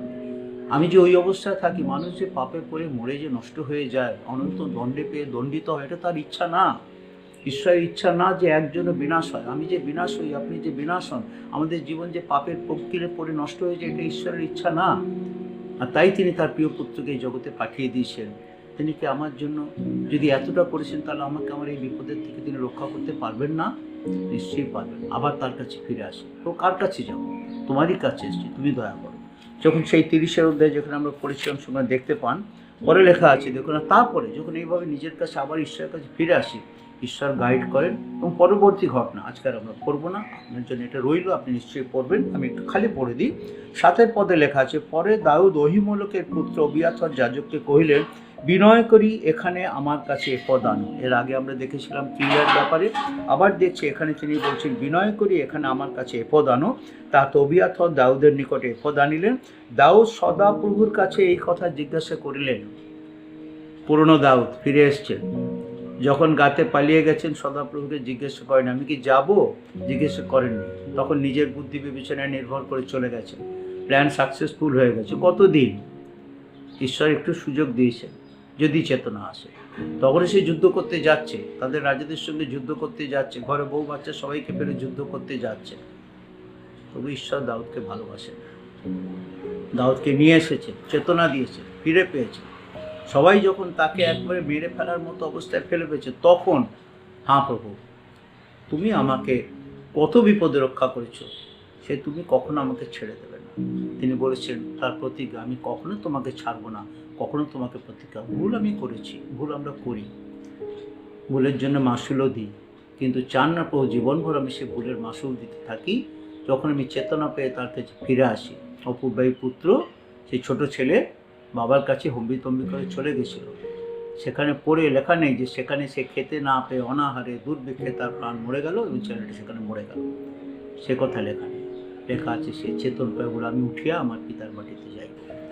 তো আজকে আমাদের জীবনেও চান প্রতি প্রিয় ভাই বোন, আমি চাই না, কিন্তু কেউ যদি আজকে এমন অবস্থায় আছেন, সেই দিনের দাউদের মতো অবস্থায় আছেন, বিষণ্ণ হয়ে রয়েছেন, বিমর্ষ হয়ে রয়েছেন, সম্পূর্ণভাবে পর্যদস্ত জীবন যাপন করছেন, জীবনে সুখ নেই, শান্তি নেই, আনন্দ নেই, এক হাহাকারের জীবন, হয়তো সব আছে, বাইরে থেকে কেউ কিছু বুঝতে পারছে না, দাউদকে দেখে কেউ বুঝতে পারছে না তখন, কিন্তু সেই অবস্থার মধ্যে থেকে ফিরে আসুন, সদাপ্রভুতে আপনাকে সবল করুন। যে সদাপ্রভু আপনাকে ভালোবাসেন, কতটা ভালোবাসেন, আপনাকে ভালোবেসে, আমাকে ভালোবেসে নিজ পুত্রের প্রতি মমতা করেন, তাকে এই জগতে পাঠিয়ে দিয়েছেন আপনার আমার জন্য পাপের প্রায়শ্চিত্তগুলো উৎসর্গ করুন, তার উপর নির্ভর করুন, তার কাছে ফিরে আসুন। আর যখন তার কাছে ফিরে আসা যায়, লেখা আছে পরে দাউদ অহিমূলকের পুত্র অবিয়াথর যাজককে কহিলেন, বিনয় করি এখানে আমার কাছে এফদ আনো। তা তো অবিয়াথর দাউদের নিকটে এফদ আনিলেন। তখন সদাপ্রভু দাউদের কাছে এই কথা দাউদ সদাপ্রভুর কাছে এই কথা জিজ্ঞাসা করলেন, ওই সৈন্যদলের পশ্চাতে পশ্চাতে গেলে আমি কি তাহাদের লাগাল পাইব? তিনি তাহাকে কহিলেন, তাহাদের পশ্চাতে পশ্চাতে তাড়া করিয়া যাও, নিশ্চয়ই তাহাদের লাগাল পাইবে ও সকলকে উদ্ধার করিবে। দাউদের আর কিছু দরকার নেই, ঈশ্বরের কাছে গেছেন, জিজ্ঞেস করেছেন, তার হৃদয় তখন অনুতপ্ত, প্রভুর কাছে গিয়েছে, প্রভু এই আমি, টেল মি, গাইড মি, আমি কি করব? প্রভুকে গিয়ে বলুন, প্রভু আজকে আমি এখানে পড়ে গেছি, আমি বাঁচতে চাই, আমি উঠে আসতে চাই, শয়তানকে আমার জীবনে আমি জয়ী হতে দেব না, কোনো মতেই আমি দেব না, আমি উঠতে চাই। তিনি বলবেন, নিশ্চয়ই পারবে। দাউদকে বললেন, নিশ্চয়ই তাহাদের লাগাল পাইবে এবং সকলকে উদ্ধার করিবে। পরে যখন দেখবেন, আমি আর ভিতরে মাঝখানে পড়বো না, ঘটনাটা পড়বেন, গিয়ে কী করে উদ্ধার প্রাপ্ত হয়েছিল সমস্ত ঘটনা তার পরে লেখা আছে, নিশ্চয়ই আপনি জানেন, আর একবার গিয়ে পড়বেন। এবং সেখানে লেখা আছে, পরে আমি খালি তার উদ্ধারের বিষয় দেখেছি। দেখুন 18 পদে, আর অমালকীয়রা যাহা কিছু লইয়া গিয়াছিল দাউদ সে সমস্ত উদ্ধার করিলেন। বিশেষত দাউদ আপনার 2 স্ত্রীকেও মুক্ত করিলেন, তাদের ছোট কি বড়, পুত্র কি কন্যা অথবা দ্রব্য সামগ্রী প্রভৃতি যাহা কিছু উহারা লইয়া গিয়াছিল তাহার কিছুরই ত্রুটি হইল না। দাউদ সমস্তই ফিরাইয়া আনিলেন। দাউদ সকল কিছু ফিরিয়ে আনলেন। ঈশ্বর আপনাকে রিক্ত দেখতে চান না, আমাকে রিক্ত দেখতে চান না, আমাদের পরাজিত দেখতে চান না, আমাদের তিনি গ্লানিতে জীবন দেখতে চান না। তিনি চান আমরাও যেন বিজয়ী থাকি। শয়তান আমাদের জীবনে নানাভাবে নিয়ে আসে, নানান অবস্থা, যার মধ্যে দিয়ে আমরা কিছু হয়তো ঈশ্বর থেকে বিচ্ছিন্ন হয়ে যাই। কিছু সময় ঈশ্বরকে আমরা দুঃখ দিয়ে দিই, আমরা ঈশ্বরের মনের মতো মানুষ থেকেও ঈশ্বরের কাছে আমরা একটু দুঃখের মানুষ হয়ে যাই। ঈশ্বর দুঃখিত হন, তাই তখন মাঝে মাঝে ঈশ্বর আমাদের জীবনে ওই শিকলগের অবস্থার মতো অবস্থা এনে দেন। দাউদের জীবনে এমন অবস্থায় এসেছিল, দাউদ কাঁদতে কাঁদতে তার শক্তি ছিল না, তথাপি David strengthen himself in the God of Jehovah God. তথাপি দাউদ আপনাকে সদাপ্রভুতে সবল করলেন। আপনি ঈশ্বর সদাপ্রভুতে নিজেকে সবল করতে পারেন, সেই অবস্থার উপর জয়ী হতে পারেন যদি সম্পূর্ণরূপে বিশ্বাস করেন, তার শক্তিতে না। দাউদ নিজের শক্তিতে পারত না, তাই তিনি চলে গেছেন ঈশ্বরের কাছে, অবিয়াথরকে দিয়ে পদ এনেছেন, আমি কি যাব? তখন ঈশ্বর তাকে পথ দেখিয়েছেন, কিভাবে গেলে পাবে, অত বল তার কেউ নেই, কতগুলো সৈন্য রয়েছে, সব পুড়ে গেছে। সেই অবস্থায় কী করে সে বিজয় পেয়েছে? ঈশ্বর তাকে পথ দেখিয়েছেন। ঈশ্বরের কাছে যখন যাবেন, ঈশ্বর আপনাকে পথ দেখাবেন, কোন পথে গেলে বিজয় আসবে, কোথায় তুমি পড়ে গেছো সেখানে তোমাকে পথ দেখে সেই পথে তিনি কীভাবে আশ্চর্যভাবে তাদের সেই বিজয়ের পথ দেন। হতে প্রিয় ভাই, অনেক সময় আমাদের মনে হতে পারে আমার পক্ষে এটা সম্ভব না প্রভু, কিন্তু তোমার পক্ষে সকলই সম্ভব। আর যখন এই জীবন আসে, এর মধ্যে ঈশ্বর কোনো উদ্দেশ্য থাকে। দাউদকে এইভাবে আবার তিনি তাকে করতে চান, তাকে রাজা করে, সে অভিষিক্ত রাজা, তাকে তিনি রাজা করবেন, সেই বংশে প্রভু যিশু আসবেন। দাউদ এইভাবে হেরে যেতে পারে না, তার জীবনে তার উদ্দেশ্য আছে, আর তার উদ্দেশ্য পূরণ করার জন্য অনেক সময় এইভাবে তার জীবনে তিনি বিপরীতভাবে কাজ করেন। আপনার জীবনে, আমার জীবনে ঈশ্বর উদ্দেশ্য আছে, সেই উদ্দেশ্য পূরণ করতে চান। তাই যদি আজকে আপনি কোনো সেমন অবস্থার মধ্যে দিয়ে যাচ্ছেন, ঈশ্বরের কাছে চলে আসুন, তার মধ্যে ঈশ্বরের উদ্দেশ্য আছে, সেই উদ্দেশ্য তিনি পূরণ করতে চান। কখনো ভাববেন না এই কারণে ওই কারণে এটা হচ্ছে, খালি ঈশ্বর হাতে সমর্পণ, প্রভু আমি তোমার হাতে সমর্পিত হয়েছি, আজকে আমি যে অবস্থায় আছি এই অবস্থায় আমি তোমার কাছে এসেছি, নিশ্চয়ই আমার জীবনে তোমার আশীর্বাদ আছে, উদ্দেশ্য আছে, তুমি পূরণ করো, খালি আমাকে বলে দাও আমি কী করবো। দাউদকে ঈশ্বর দেখিয়ে দিয়েছেন কোন পথে গেলে তুমি বিজয়ী হবে, আর সেই ঈশ্বরের দেখানো পথে সেখানে গিয়ে সে বিজয় করে, শুধু বিজয় করেনি, যা কিছু তার লুটপাট হয়ে গেছিলো, ক্ষতি হয়েছিল, হারিয়ে গেছিলো, সব কিছু আবার পুনরুদ্ধার করে দাউদ চলে এসছে। আপনার আমার পক্ষে অনেক কিছু অসম্ভব হতে পারে, কিন্তু ঈশ্বরের কাছে কিছুই অসাধ্য নয়। প্রভু যিশু যখন গেতসেমানি বাগানে ছিলেন, সেখানে যখন তিনি প্রার্থনা করছেন, তার ঘাম রক্তের ফোঁটার মতো পড়ছে, সেখানে তিনি বলছেন, প্রভু আমি জানি তোমার পক্ষে সকলই সাধ্য। যখন আমরা পড়ি শাস্ত্রে, সে অংশটা পড়বেন, দেখার লেখা আছে যে মার্ক 9 অধ্যায় 23 পদ দেখুন, মার্ক লিখিত সুসমাচার তার 9 অধ্যায় 23 পদে লেখা আছে, আমাদের কাছে অনেক কিছু অসাধ্য হতে পারে। দাউদের পক্ষে সে অমালকীয়দের কাছ থেকে ছেড়ে তার স্ত্রী পুত্র সন্তানদের উদ্ধার করে নিয়ে আসা সাধ্য ছিল না, পারতো না। আপনি আমি অনেক কিছু কাজ করতে পারবো না, আমাদের সাধ্যাতীত, যুদ্ধে বিজয় আমাদের সাধ্যাতীত। কিন্তু যখন আমরা ঈশ্বরের উপর নির্ভর করি, তার পক্ষে সকলই সাধ্য। 9 অধ্যায় আর 23 পদে দেখছি প্রভু যিশু সেখানে দেখছেন তিনি একজন ভূতগ্রস্ত বালককে সুস্থ করেছেন, আর সেই আত্মা যখন তাকে ছেড়ে গেছে তখন যিশু সেই লোকটাকে বলছেন, তার বাবা বলছেন, আপনি যদি কিছু তো করিতে পারেন তবে আমাদের প্রতি দয়া করে উপকার করুন। যিশু তাহাকে বলেন, যদি পারেন, যে বিশ্বাস করে তাহার পক্ষে সকলই সাধ্য। আজকে যদি আপনি মনে করছেন আই এম একটা স্টেজ যেখানে আর কোনো পথ নেই, এখানেই হয়তো সব শেষ হয়ে যাবে, না, যে বিশ্বাস করে তার পক্ষে সকলই সাধ্য। দাউদ বিশ্বাস করতেন যে ঈশ্বর আমাকে ভাল্লুকের হাত থেকে রক্ষা করেছেন, যে ঈশ্বর আমাকে সিংহের মুখের থেকে রক্ষা করেছেন, যে ঈশ্বর আমাকে গলিয়াতের বিরুদ্ধে এত বড় বিজয় দিচ্ছেন, সেই ঈশ্বর আজকে আমাকে পরাজিতের গ্লানিতে রাখবেন না। সেই ঈশ্বরের কখনোই ইচ্ছা না যে লোকেরা আমাকে পাথর মেরে ফেলো। যদি দাউদকে সেখানে পাথর মেরে ফেলে, তাহলে কি করে আমাদের ত্রাণকর্তা মুক্তিদাতা এই জগতে আসবে? ঈশ্বরের পরিকল্পনায় দাউদ এইভাবে পরাজিত হতে পারে না। আপনি আমি আমাদের জীবনে ঈশ্বরের পরিকল্পনা রয়েছে, তিনি আমাদের পরাস্ত দেখতে চান না। শয়তান কখনো আমাদের বিরুদ্ধে বিজয় লাভ করতে পারবে না যদি আমরা সম্পূর্ণরূপে তার হাতে নিজেদের সমর্পণ করে দিন, তার ইচ্ছার কাছে নিজেকে সমর্পণ করে দিন, তার ইচ্ছার কাছে নত করে তার ইচ্ছা সবসময় জানতে চাই। তাই আমাদের জীবনে প্রতিদিন শাস্ত্র পাঠ, প্রতিদিন প্রার্থনা কত প্রয়োজন। কারণ আমার মনের কথা বলার জন্য প্রার্থনাতে আমার অনেক সময় চলে যায়, কিন্তু তার কথা জানার জন্য হয়তো বাইবেল পাঠে আমি অতটা সময় দিই না। তার কথা শুনতে হবে, তার মনের কথা জানতে হবে, তিনি আমার কাছে কি বলতে চাচ্ছেন শুনতে হবে। আমি যদি আমার নিজের কথাই খালি বলতে থাকি, নিজের পরিকল্পনায় চলতে থাকি, ব্যর্থ হয়ে যাব। তার কথা আমাকে শুনতে হবে। যখন তার দাউদ নিজের কথায় গেছে, নিজের পরিকল্পনায় চলেছেন, জীবনে ব্যর্থতা এসছে, ক্ষতি হয়ে গেছে, তার বিরাট ক্ষতি হয়। সেই ক্ষতির মুখে দাঁড়িয়ে আবার তিনি ফিরে দাঁড়াতে পেরেছিলেন যখন তিনি রিয়ালাইজ করেছেন, আই মেড এ মিস্টেক, আমি ভুল করেছি।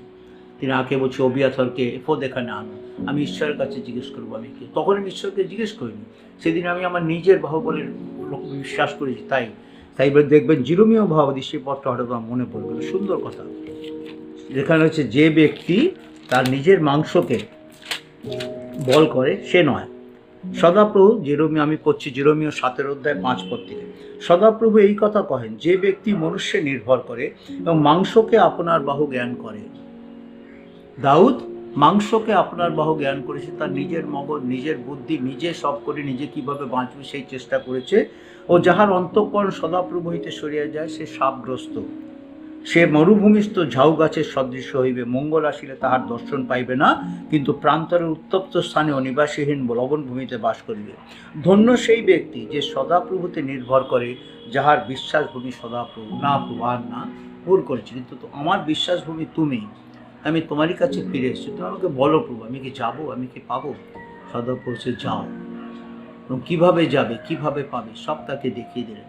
একটা মিষ্টিয় যুবক, যে মিষ্টিয় যুবকটা যুদ্ধে 3 দিন খেতে পায়নি, পড়ে রয়েছে, তাকে তিনি ব্যবহার করলেন। তাকে ব্যবহার করে কিভাবে দাউদ অমালকীয়দের শিবিরে গেলেন, তাদের ছিন্ন ভিন্ন করে শেষ করে দিলেন, লুটপাট করলেন, তাদের স্ত্রী পুরুষ সবাইকে উদ্ধার করে নিয়ে এলেন। সেই ঘটনা লেখা আছে, যখন পড়বেন দেখবেন। ধন্য সেই ব্যক্তি যে সদাপ্রভুতে নির্ভর করে, যাহার বিশ্বাসভূমি সদাপ্রভু। সে জলের নিকটে রোপিত এমন বৃক্ষের ন্যায় হইবে, যাহার নদীকূলে মূল বিস্তার করে। গ্রীষ্মের আগমনে সে ভয় করিবে না, তাহার পত্র সতেজ থাকিবে। অনাবৃষ্টির বৎসরেও সে নিশ্চিন্ত থাকিবে, ফলদানেও নিবৃত্ত হইবে না। প্রভুতে প্রিয় ভাই বোন, ঈশ্বর আমাকে আপনাকে ভালোবাসেন, আর তার ভালোবাসা কতটা কিভাবে মাপবেন? মাপার কি যন্ত্র আছে? একটি যন্ত্র, কালভেরি ক্রুশ। যখন সেই কালভেরি ক্রুশের কাছে আসি, সেখানে এসে আমরা তার ভালোবাসার পরিমাপ দেখতে পাই। কোনোভাবে মাপা যায় না, তার দৈর্ঘ্য, তার বিস্তার, তার উচ্চতা, তার গভীরতা মাপা যায় না। কেবল ওই ক্রুশের দিকে যখন আমরা দেখি, যিনি নিজ পুত্রের প্রতি মমতা করিলেন না, তিনি স্বয়ং ঈশ্বর হয়েও নিজেকে ঈশ্বরের সমান থাকা ধরে নেননি, আকারে প্রকারে মনুষ্যবৎ হয়ে পৃথিবীতে নেমেলেন। কার জন্য? আমার জন্য, আপনার জন্য, এই পাপী মানুষটার জন্য, এই মানুষটার জন্য যার জীবন হয়তো নষ্ট হয়ে যাবে, সেই যেন জীবনে নষ্ট হয়ে না যায়, আপনার জীবন যেন নষ্ট হয়ে না যায়, কেউ যেন আমরা অনন্ত দণ্ডে দণ্ডিত না হয়। তাই তিনি নেমে এলেন এবং আমার আপনার জন্য তার অমূল্য ক্রুশীয় রক্ত দিলেন। তার উপর নির্ভর করুন, সত্য তার সঙ্গে থাকুন, তিনি তার সঙ্গে সমস্ত আপনাকে দেবেন না? তিনি কি কখনো চাইবেন যে আমি আপনি পরাজিত জীবন যাপন করি, গ্লানির জীবন যাপন করি, দুঃখের জীবন যাপন করি, শাপের জীবন যাপন করি? কখনো চাইবেন? কখনো চাইবেন না। তিনি চান না। আর তিনি চান আমরা যেন সবসময় তার কাছে আসি, তার সঙ্গে কথা বলি, তাকে আমার মনের কথা ভেঙে বলি, ও কার কাছে যাব? আপনার কাছে জীবনের কথা আছে, পথ দেখাও প্রভু, পথ দেখাও। আর যদি আপনি পথভ্রষ্ট হয়ে গেছেন প্রিয় ভাই বোন, শয়তান যদি আপনাকে পথভ্রষ্ট করে দিয়েছে, আপনি জীবনের পথের মানুষ, আমি জীবনের পথের মানুষ, আমরা জীবনের পথে যাব। যিনি বলেছেন আমি পথ, আমি সত্য, আমি জীবন, যদি তার অনুগামী তার পথে চলতে চলতে যদি আমি পথভ্রষ্ট হয়ে গেছি, প্রভু কি চাইবেন আমি পথভ্রষ্ট হয়ে থাকবেন? 100টা ভেড়ার মধ্যে একটা ভেড়া হারিয়ে গেছে, সে একটা ভেড়ার খোঁজে তিনি চলে গেছেন। 99টাকে ছেড়ে একটা ভেড়ার খোঁজে যিনি যেতে পারেন, তিনি আপনাকে আমাকে খুঁজছেন, খুঁজে ফিরছেন, আমাদের ফিরিয়ে আনবেন। দাউদ, তোমাকে আমি শিকলগে ওইখানে পাথরে দিয়ে মেরে ফেলতে চাই না। তোমার জীবনে তোমাকে দিয়ে আমি আমার মুক্তিকর্তাকে, আমার পুত্রকে এই জগতে পাঠাবো, তোমাকে আমি মহান করব, তুমি আমার মনের মতো মানুষ, তোমাকে মরে যেতে, তোমাকে আমি শেষ হতে দেবো না। তো আজ আপনাকে বলছেন, আমাকে বলছে, তুমি আমার মনোনীত, তুমি আমার মনোনীত, তোমার জন্য আমি আমার পুত্রকে এই জগতে পাঠিয়েছিলাম, তোমার জন্য পবিত্র রক্ত সেচন করা হয়েছে। ইউ আর মোর ট্রেজার, তুমি আমার দৃষ্টিতে সম্ভ্রান্ত এবং বহুমূল্য। তিনি কখনো আমাকে আপনাকে ছেড়ে দেবেন না। আর এই প্রেমের প্রতিদানে আমি কি করব? আসুন তার কাছে সম্পূর্ণ সমর্পিত হয়ে জীবনযাপন করি, বাধ্যতায় জীবনযাপন করি, এবং আমাদের জীবনে যেন জয়ী জীবনযাপন করি। আমরা পরাজিত হওয়ার মানুষ না, আমরা বিজয়ী, আমরা বিজয়ী, সে কথা যেন ভুলে না যাই।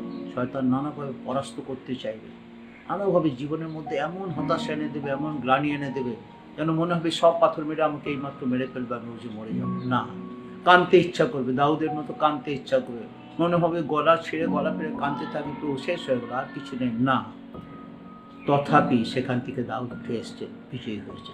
প্রভু আমাদের সকলকে আশীর্বাদ করুন। আজ যখন একটু পরে আমরা প্রভুর ভোজে মিলিত হব, স্মরণ করবে, যতবার আমরা সেই ভোজে মিলন করি আমরা স্মরণ করি, কি স্মরণ করি? সেই প্রেমের কথা। ক্রুশ আমাদের প্রেমের কথা বলে, অতুলনীয় প্রেমের কথা বলে, প্রেমের পরাকাষ্ঠা কালভারি ক্রুশ। সেই প্রেম কখন দেখানো হয়েছে? যখন চূড়ান্তভাবে তার বিরুদ্ধাচরণ করা হয়েছে, তখনও তার প্রতি প্রেম প্রদর্শন করা হয়েছে। যখন তাকে চূড়ান্ত রূপে হেনস্থা করা হয়েছে, তার বিরুদ্ধে শারীরিক মানসিক সব নির্যাতন করা হয়েছে, তখন সেই ক্রুশ থেকে আমার প্রভু বলেছে, প্রভু এদের ক্ষমা করে, এরা কী করছে তারা জানে না।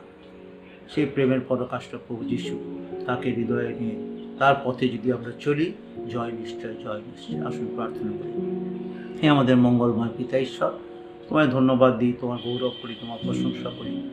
মহান বলবান আমাদের প্রভু, মহান বলবান তিনি। কত দয়া, কত অনুগ্রহ, কত আশীর্বাদ।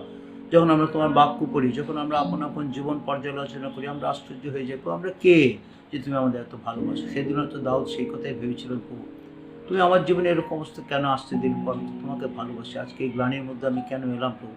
তুমি তাকে স্মরণ করিয়ে দাও, আজও আমাদের স্মরণ করিয়ে দাও, আমরা কোথা থেকে পড়ে গেছি, কোথায় তোমাকে দুঃখ দিয়েছি, আমার জীবনের কোন কাজের জন্য তুমি দুঃখ পেয়েছো, কোন কাজের জন্য আজকে প্রভু আমি এই হতাশার গভীরে পড়ে গেছি, আমি এই প্রভু সমস্ত এক পর্যদস্ত জীবনযাপনের মধ্যে চলেছি। আর যদি কেউ আছেন প্রভু, যারা এই বাক্য শুনছেন, যারা বাক্য প্রভু মনোযোগী হয়েছেন, এমন কেউ ভাই বোন যদি আছেন প্রভু, যার জীবনে চরম দুর্দশা, চরম হতাশা, চরম গ্লানি, প্রভু তুমি তাকে তোমাতে সবলীকৃত হতে সাহায্য করো, তোমার প্রেমে সবলীকৃত হতে সাহায্য করো, তোমার আনন্দে পরিপূর্ণ হতে সাহায্য করো, তোমার বিজয় হতে সাহায্য করো, দয়া করো, অনুগ্রহ, আশীর্বাদ করো।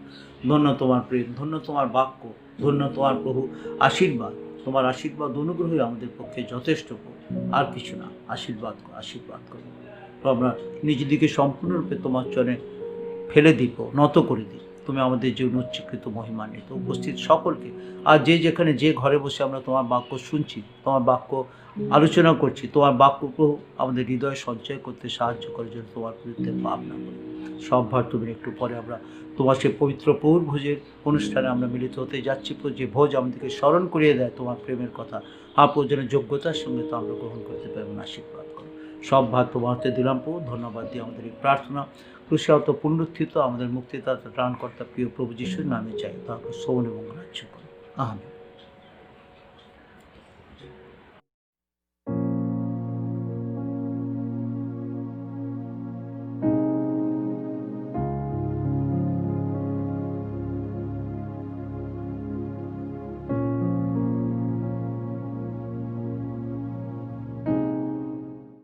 পবিত্র প্রভুর ভোজ প্রত্যেক বিশ্বাসীর পক্ষে এক আশীর্বাদের অনুষ্ঠান, এক আশীর্বাদের সহভাগিতা।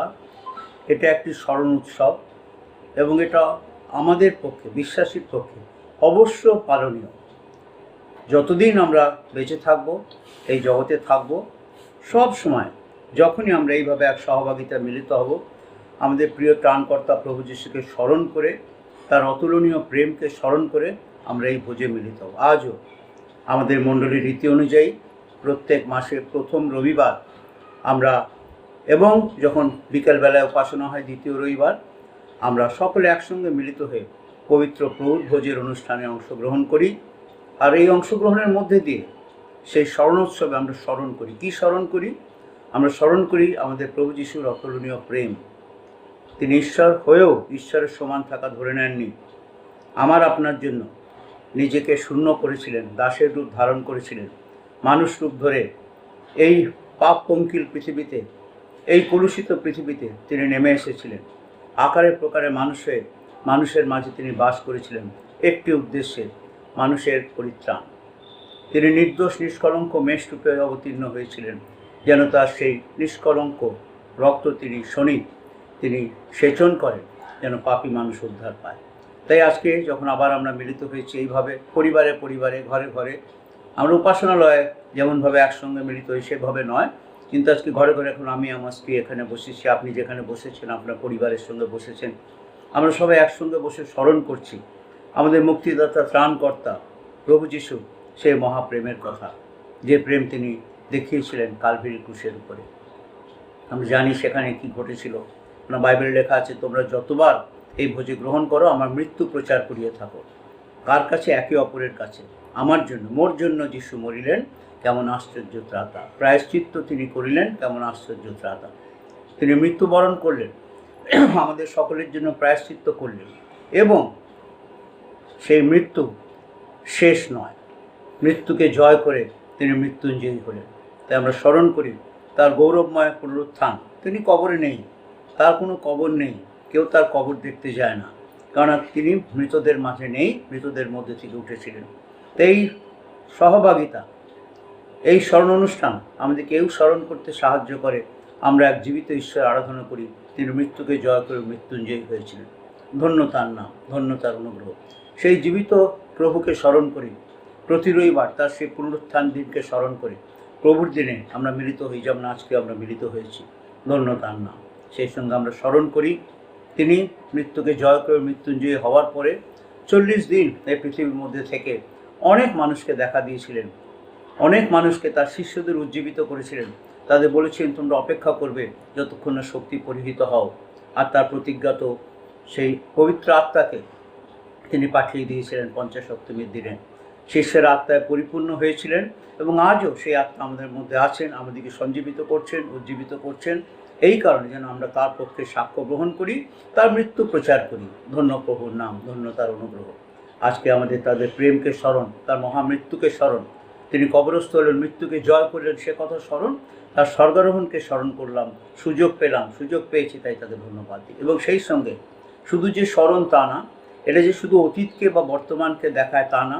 অতীত হচ্ছে অন্ধকারের জীবন, যে অতীত থেকে আমরা আলোতে এসেছি, আমরা জীবন পেয়েছি, জীবনের উঁচাই পেয়েছি, এবং এক প্রত্যাশা নিয়ে আমরা আমাদের এই বর্তমান কাল যাপন করছি। আমরা প্রত্যাশাহীন মানুষ নয়, আমাদের কাছে প্রত্যাশা কি? আবার যিনি স্বর্গে গমন করেছেন, এখন তিনি সেখানে আছেন, এবং তার নিরূপিত সময়, পিতার নিরূপিত সময় তিনি আবার নেমে আসবেন এবং প্রত্যেক বিশ্বাসীকে তার কাছে তিনি নিয়ে যাবেন, সংগ্রহ করবেন।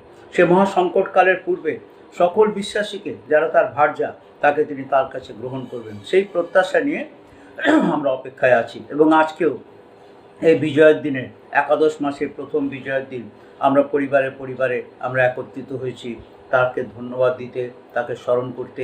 এই পবিত্র এই সহভাগিতায় প্রভু আমাদের সকলকে আশীর্বাদ করুন।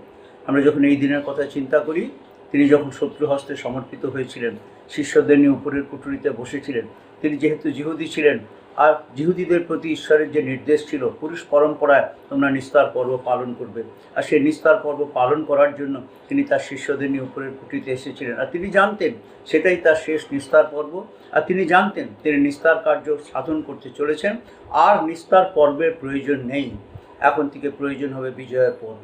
তিনি বিজয়ী হয়েছিলেন, আর তাই তিনি সে রাত্রি রুটি নিয়েছিলেন, ভেঙেছিলেন, শিষ্যদের মধ্যে দিয়েছিলেন, বলছেন লও খাও, ইহা আমার শরীর, এরপর আমি আর তোমাদের সঙ্গে কখনোই গ্রহণ করব না। কিন্তু আমাদের জন্য রেখে গেছেন সেই স্মরণ, যেন আমরা স্মরণ করি আমাদের ত্রাণকর্তার কথা। আমরা সুসমাচারে সেই বিষয়ে দেখতে পাই। পরবর্তীকালে তার প্রেরিত শিষ্য সাধু পৌল তিনি লিখছেন, আমরা জানি সেই অংশটি, আমরা পড়ে থাকি, সেটা আমাদের কাছে স্মরণ করিয়ে দেয়। প্রথম করিন্থীয় তার 11 অধ্যায় 23 থেকে লেখা আছে, কারণ আমি প্রভু হইতে এই শিক্ষা পাইয়াছি এবং তোমাদেরকে সমর্পণও করিয়াছি যে প্রভু যীশু যে রাত্রিতে সমর্পিত হন, সেই রাত্রিতে তিনি রুটি লইলেন এবং ধন্যবাদপূর্বক ভাঙিলেন ও কহিলেন, ইহা আমার শরীর, ইহা তোমাদের জন্য আমার স্মরণার্থে ইহা করিও, do this in remembrance of me. সেই প্রকারে তিনি ভোজনের পর পান পাত্র লইয়া কহিলেন, এই পান পাত্র আমার রক্তে নূতন নিয়ম, তোমরা যতবার পান করিবে, whenever we partake this, যতবার তোমরা পান করিবে আমার স্মরণার্থে করিও, do this in remembrance of me. এটা আমাদের বারবার বলছি, তার স্মরণ, তাকে স্মরণ, তার আশীর্বাদকে স্মরণ, তার অনুগ্রহকে স্মরণ, তার বিজয়ী মৃত্যুকে বিজয় করাকে স্মরণ, আমার স্মরণার্থে ইহা করিও। কারণ যতবার তোমরা এই রুটি ভোজন করো এবং এই পান পাত্রে পান করিয়া থাকো, যে প্রভুর মৃত্যু প্রচার করিয়া থাকো যে পর্যন্ত তিনি না আসেন।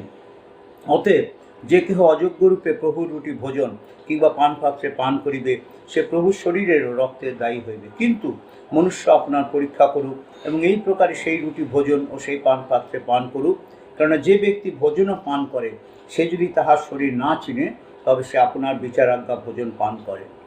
যদি আমরা অযোগ্যরূপে প্রভুকে না জেনে শুধু পালন করতে হয় বলেই যদি প্রভুর ভোজ পালন করি, as a ritual, we must not take this as a ritual, ধার্মিকতার অনুষ্ঠান। তিনি বলছেন আমি দয়াই চাই, বলিদান নয়, আমি দয়াই চাই, বলিদান নয়। শুধু যদি এক ধার্মিকতার অনুষ্ঠান রূপে পালন করি, তবে প্রভুর বাক্য আমাদের বলছে আমরা আমাদের বিচারাজ্ঞা ভোজন পান করি। প্রভুতে প্রিয় ভাই বোন, আমরা বিশ্বাসী জন, আমরা প্রভুর রক্তে সূচি হয়েছি, ধৌত হয়েছি, আমাদের নিশ্চিত বিশ্বাস আমরা অনন্ত জীবন পেয়েছি, পরিত্রাণ পেয়েছি। তথাপি আমরা তাকে দুঃখ দিয়ে থাকি, চিন্তায়, বাক্যে, কার্যে আমরা পারি না, আমরা পড়ে যাই, অনেক কিছু জাগতিকতার মধ্যে আবদ্ধ হয়ে যায়, প্রভু জানেন। আর তাই তিনি বলছেন মনুষ্য আপনার পরীক্ষা করুক, কিন্তু মনুষ্য আপনার পরীক্ষা করুক এবং এই প্রকারে সেই পান পাত্রে পান করুক। কেননা যে ব্যক্তি ভোজনও পান করে সে যদি তাহার শরীর না চিনে, তবে সে আপনার বিচারাজ্ঞা ভোজন পান করে। আর যদি সেইভাবে করি, যদি খুব ক্যাজুয়ালি হালকাভাবে করতে হয় বলে করি, প্রত্যেক মাসে একবার প্রভুর ভোজ নিতে হয়, এভাবে যদি নিই, তাহলে কি করছে আমরা আমাদের বিচারাজ্ঞা ভোজন পান। আজ এই সকালবেলা যখন আমরা পরিবারে আমরা মিলিত হয়েছি, কারো জীবনে এটা বিচারাজ্ঞা না, কিন্তু আশীর্বাদ হয়ে আসুক, অনুপম আশীর্বাদ হয়ে আসুক, অযাচিতভাবে তিনি দিয়েছেন। আসুন আমরা পরম আগ্রহে, ধন্যবাদের সঙ্গে, কৃতজ্ঞতার সঙ্গে তার এই আশীর্বাদ গ্রহণ করি। যদি না করি, 30 পদে লেখা আছে, এই কারণ তোমাদের মধ্যে বিস্তর লোক দুর্বল ও পীড়িত আছে এবং অনেকে নিদ্রাগত হইতেছে। আমরা অনেক সময়, কত সময় আমরা দুর্বলতা, পীড়িত অবস্থায় পড়ে যাই, কখনো চিন্তা করি না কি কারণে হলো। সবসময় কারণ খুঁজতে হয়, তাই না? অনেক সময় ঠান্ডা জল খেয়েছিলাম তাই গলা ধরে গেছে, সবসময় ঠান্ডা গলে জলা ধরে না। অনেক সময় প্রভুর ভোজ আমরা অযোগ্য রূপে নিই বলে আমাদের হয়তো এই দুর্বলতা, অসুস্থতা এসে যায়। প্রভুর ভোজে আমরা যোগ্যভাবে নিই না বলে আমাদের জীবনে দুর্বলতা, পীড়িতা এবং নানা ঘটনা ঘটে যায়। আমরা যেন না করি, যেন স্মরণ করি, প্রভুর বাক্য যেন স্মরণ করি। 1 মিনিট নীরবে 1 মিনিট নিজেকে পরীক্ষা করি, প্রভুর কাছে নিজে নত হই, প্রভুকে বলি, প্রভু তুমি তো সব জানো, যে দশায় মোর নাই কোনো গুণ, দিলে শোনে আমার কারণ, ডাকছ আমায় তুমি এখন, তাই যিশু আসিলাম। নীরবে আসুন, আপন আপন পাপ স্বীকার করি তার কাছে, আপন আপন অযোগ্যতা স্বীকার করি। তিনি দয়াময়, তিনি করুণাময়, তার কাছে প্রচুর ক্ষমা আছে, তিনি ক্ষমা করবেন।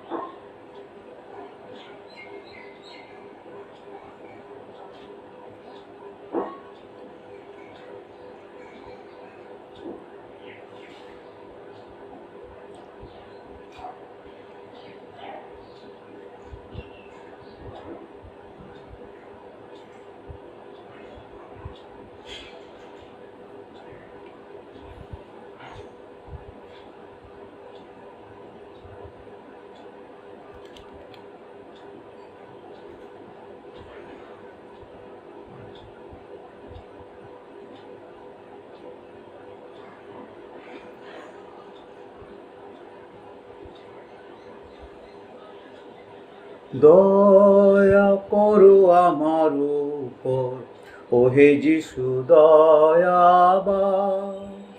তুমি নরের নিস্তার কর্তা, তুমি সর্বশক্তিমান। শোনো যিশু, শোনো যিশু, শোনো আমার নিবেদন, শোনো আমার নিবেদন। হ্যাঁ প্রভু, যখন আমরা ব্যক্তিগতভাবে তোমার কাছে আমাদের প্রার্থনা নিয়ে এসেছি, অকপটে তোমাদের কাছে আমাদের দুর্বলতা স্বীকার করেছি, বিশ্বাস করি তুমি আমাদেরকে ক্ষমা করেছো, যোগ্য করেছো, যেন আমরা যোগ্যরূপে এই ভোজে গ্রহণ করছি, আমাদের বিচারাজ্ঞা নয়। ধন্য তোমার প্রেম, ধন্য তোমার অনুগ্রহ। জয় যিশু, তোমার জয় হোক। আমেন। আমরা শাস্ত্রে যখন পড়ি, সুন্দর বাক্য আমরা গ্রহণ করতেছি পৌর্ণ, সেখানে লেখা আছে এই কথা, আমরা ধন্যবাদের যে পানপাত্র লইয়া ধন্যবাদ করি, তাহা কি খ্রিস্টের রক্তের সহভাগিতা নয়? আমরা যে রুটি ভাঙি, তাহা কি খ্রিস্টের শরীরের সহভাগিতা নয়? কারণ অনেকে যে আমরা এক রুটি, এক শরীর, কেননা আমরা সকলে সেই এক রুটির অংশী, সকলে সেই এক রুটির অংশী। আমরা যে যেখানেই থাকি না কেন, আমাদের একটি পরিচয়, আমরা বিশ্বাসী, আমরা প্রভু যিশুতে বিশ্বাস করেছি, তার পরিত্রাণ কার্যে বিশ্বাস করেছি, তিনি ব্যতীত ঈশ্বর নেই বিশ্বাস করেছি, তিনি আমার পাপার্থ প্রায়শ্চিত্ত বিশ্বাস করেছি, আর তাকে আমরা গ্রহণ করেছি। তাই আমাদের একটি পরিচয়, আর সেই রুটির সেই পরিচয়ের চিহ্ন স্বরূপ আমরা এক রুটি, এক শরীর। তিনি সেদিন রুটি নিয়েছিলেন, ধন্যবাদ দিয়ে ভেঙেছিলেন, বলেছিলেন লও খাবো। মঙ্গলময় পিতা, তোমাকে ধন্যবাদ দিই, তুমি আমাদের জন্য স্বর্গ ছেড়ে পৃথিবীতে এসেছিলে এবং ক্ষত বিক্ষত নির্যাতিত হয়েছিলে প্রভু, সকল লজ্জা অপমান তুমি গ্রহণ করেছিলে, যেন আমরা লজ্জিত না হই, যেন আমরা তাড়িত না হই। ও কত আশীর্বাদ তোমার, কত আশীর্বাদ, তুমি আমাদেরকে আশীর্বাদ করে যখন এই রুটি খণ্ড আমরা গ্রহণ করতে চলেছি প্রভু, তুমি আমাদের বিশ্বাসে ভিড় থাকতে সাহায্য করো, তোমার দিকে দৃষ্টি রাখতে সাহায্য করো, সকল যুদ্ধে জয়লাভ করতে সাহায্য করো। ধন্য তোমার প্রেম, ধন্য তোমার অনুগ্রহ। পুনরায় এই সুযোগ দিলে, তাই তোমাকে অন্তরের অন্তঃস্থল থেকে ধন্যবাদ জানাই।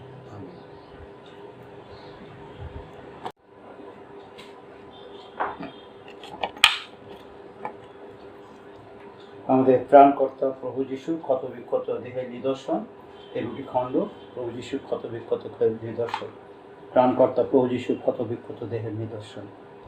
ও বলছেন, রুটি নিয়ে শিষ্যদের দিয়েছিলেন এবং বলেছেন, আস্বাদন করিয়া দেখো, সদা প্রভু মঙ্গলময়। আসুন আমরা একই সহভাগিতায় এই রুটি খণ্ড গ্রহণ করি।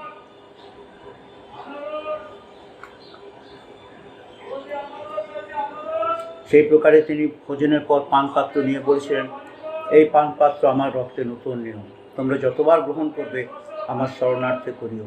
ও তোমায় ধন্যবাদ দিই, রক্ত সেচন ব্যতিরেকে পাপের মোচন হয় না, আর তুমি আমাদের উদ্ধার কল্পে সেই পবিত্র রক্ত সেচন করেছিলে।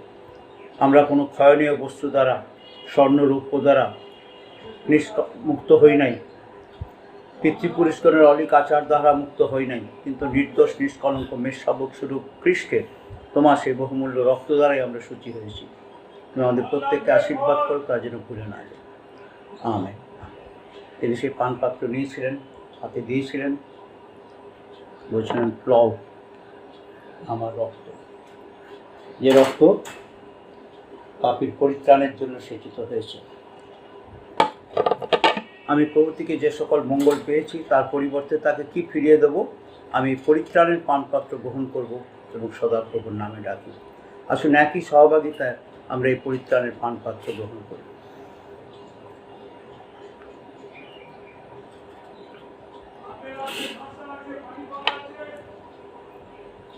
দেখো প্রেমে মহাসাগর,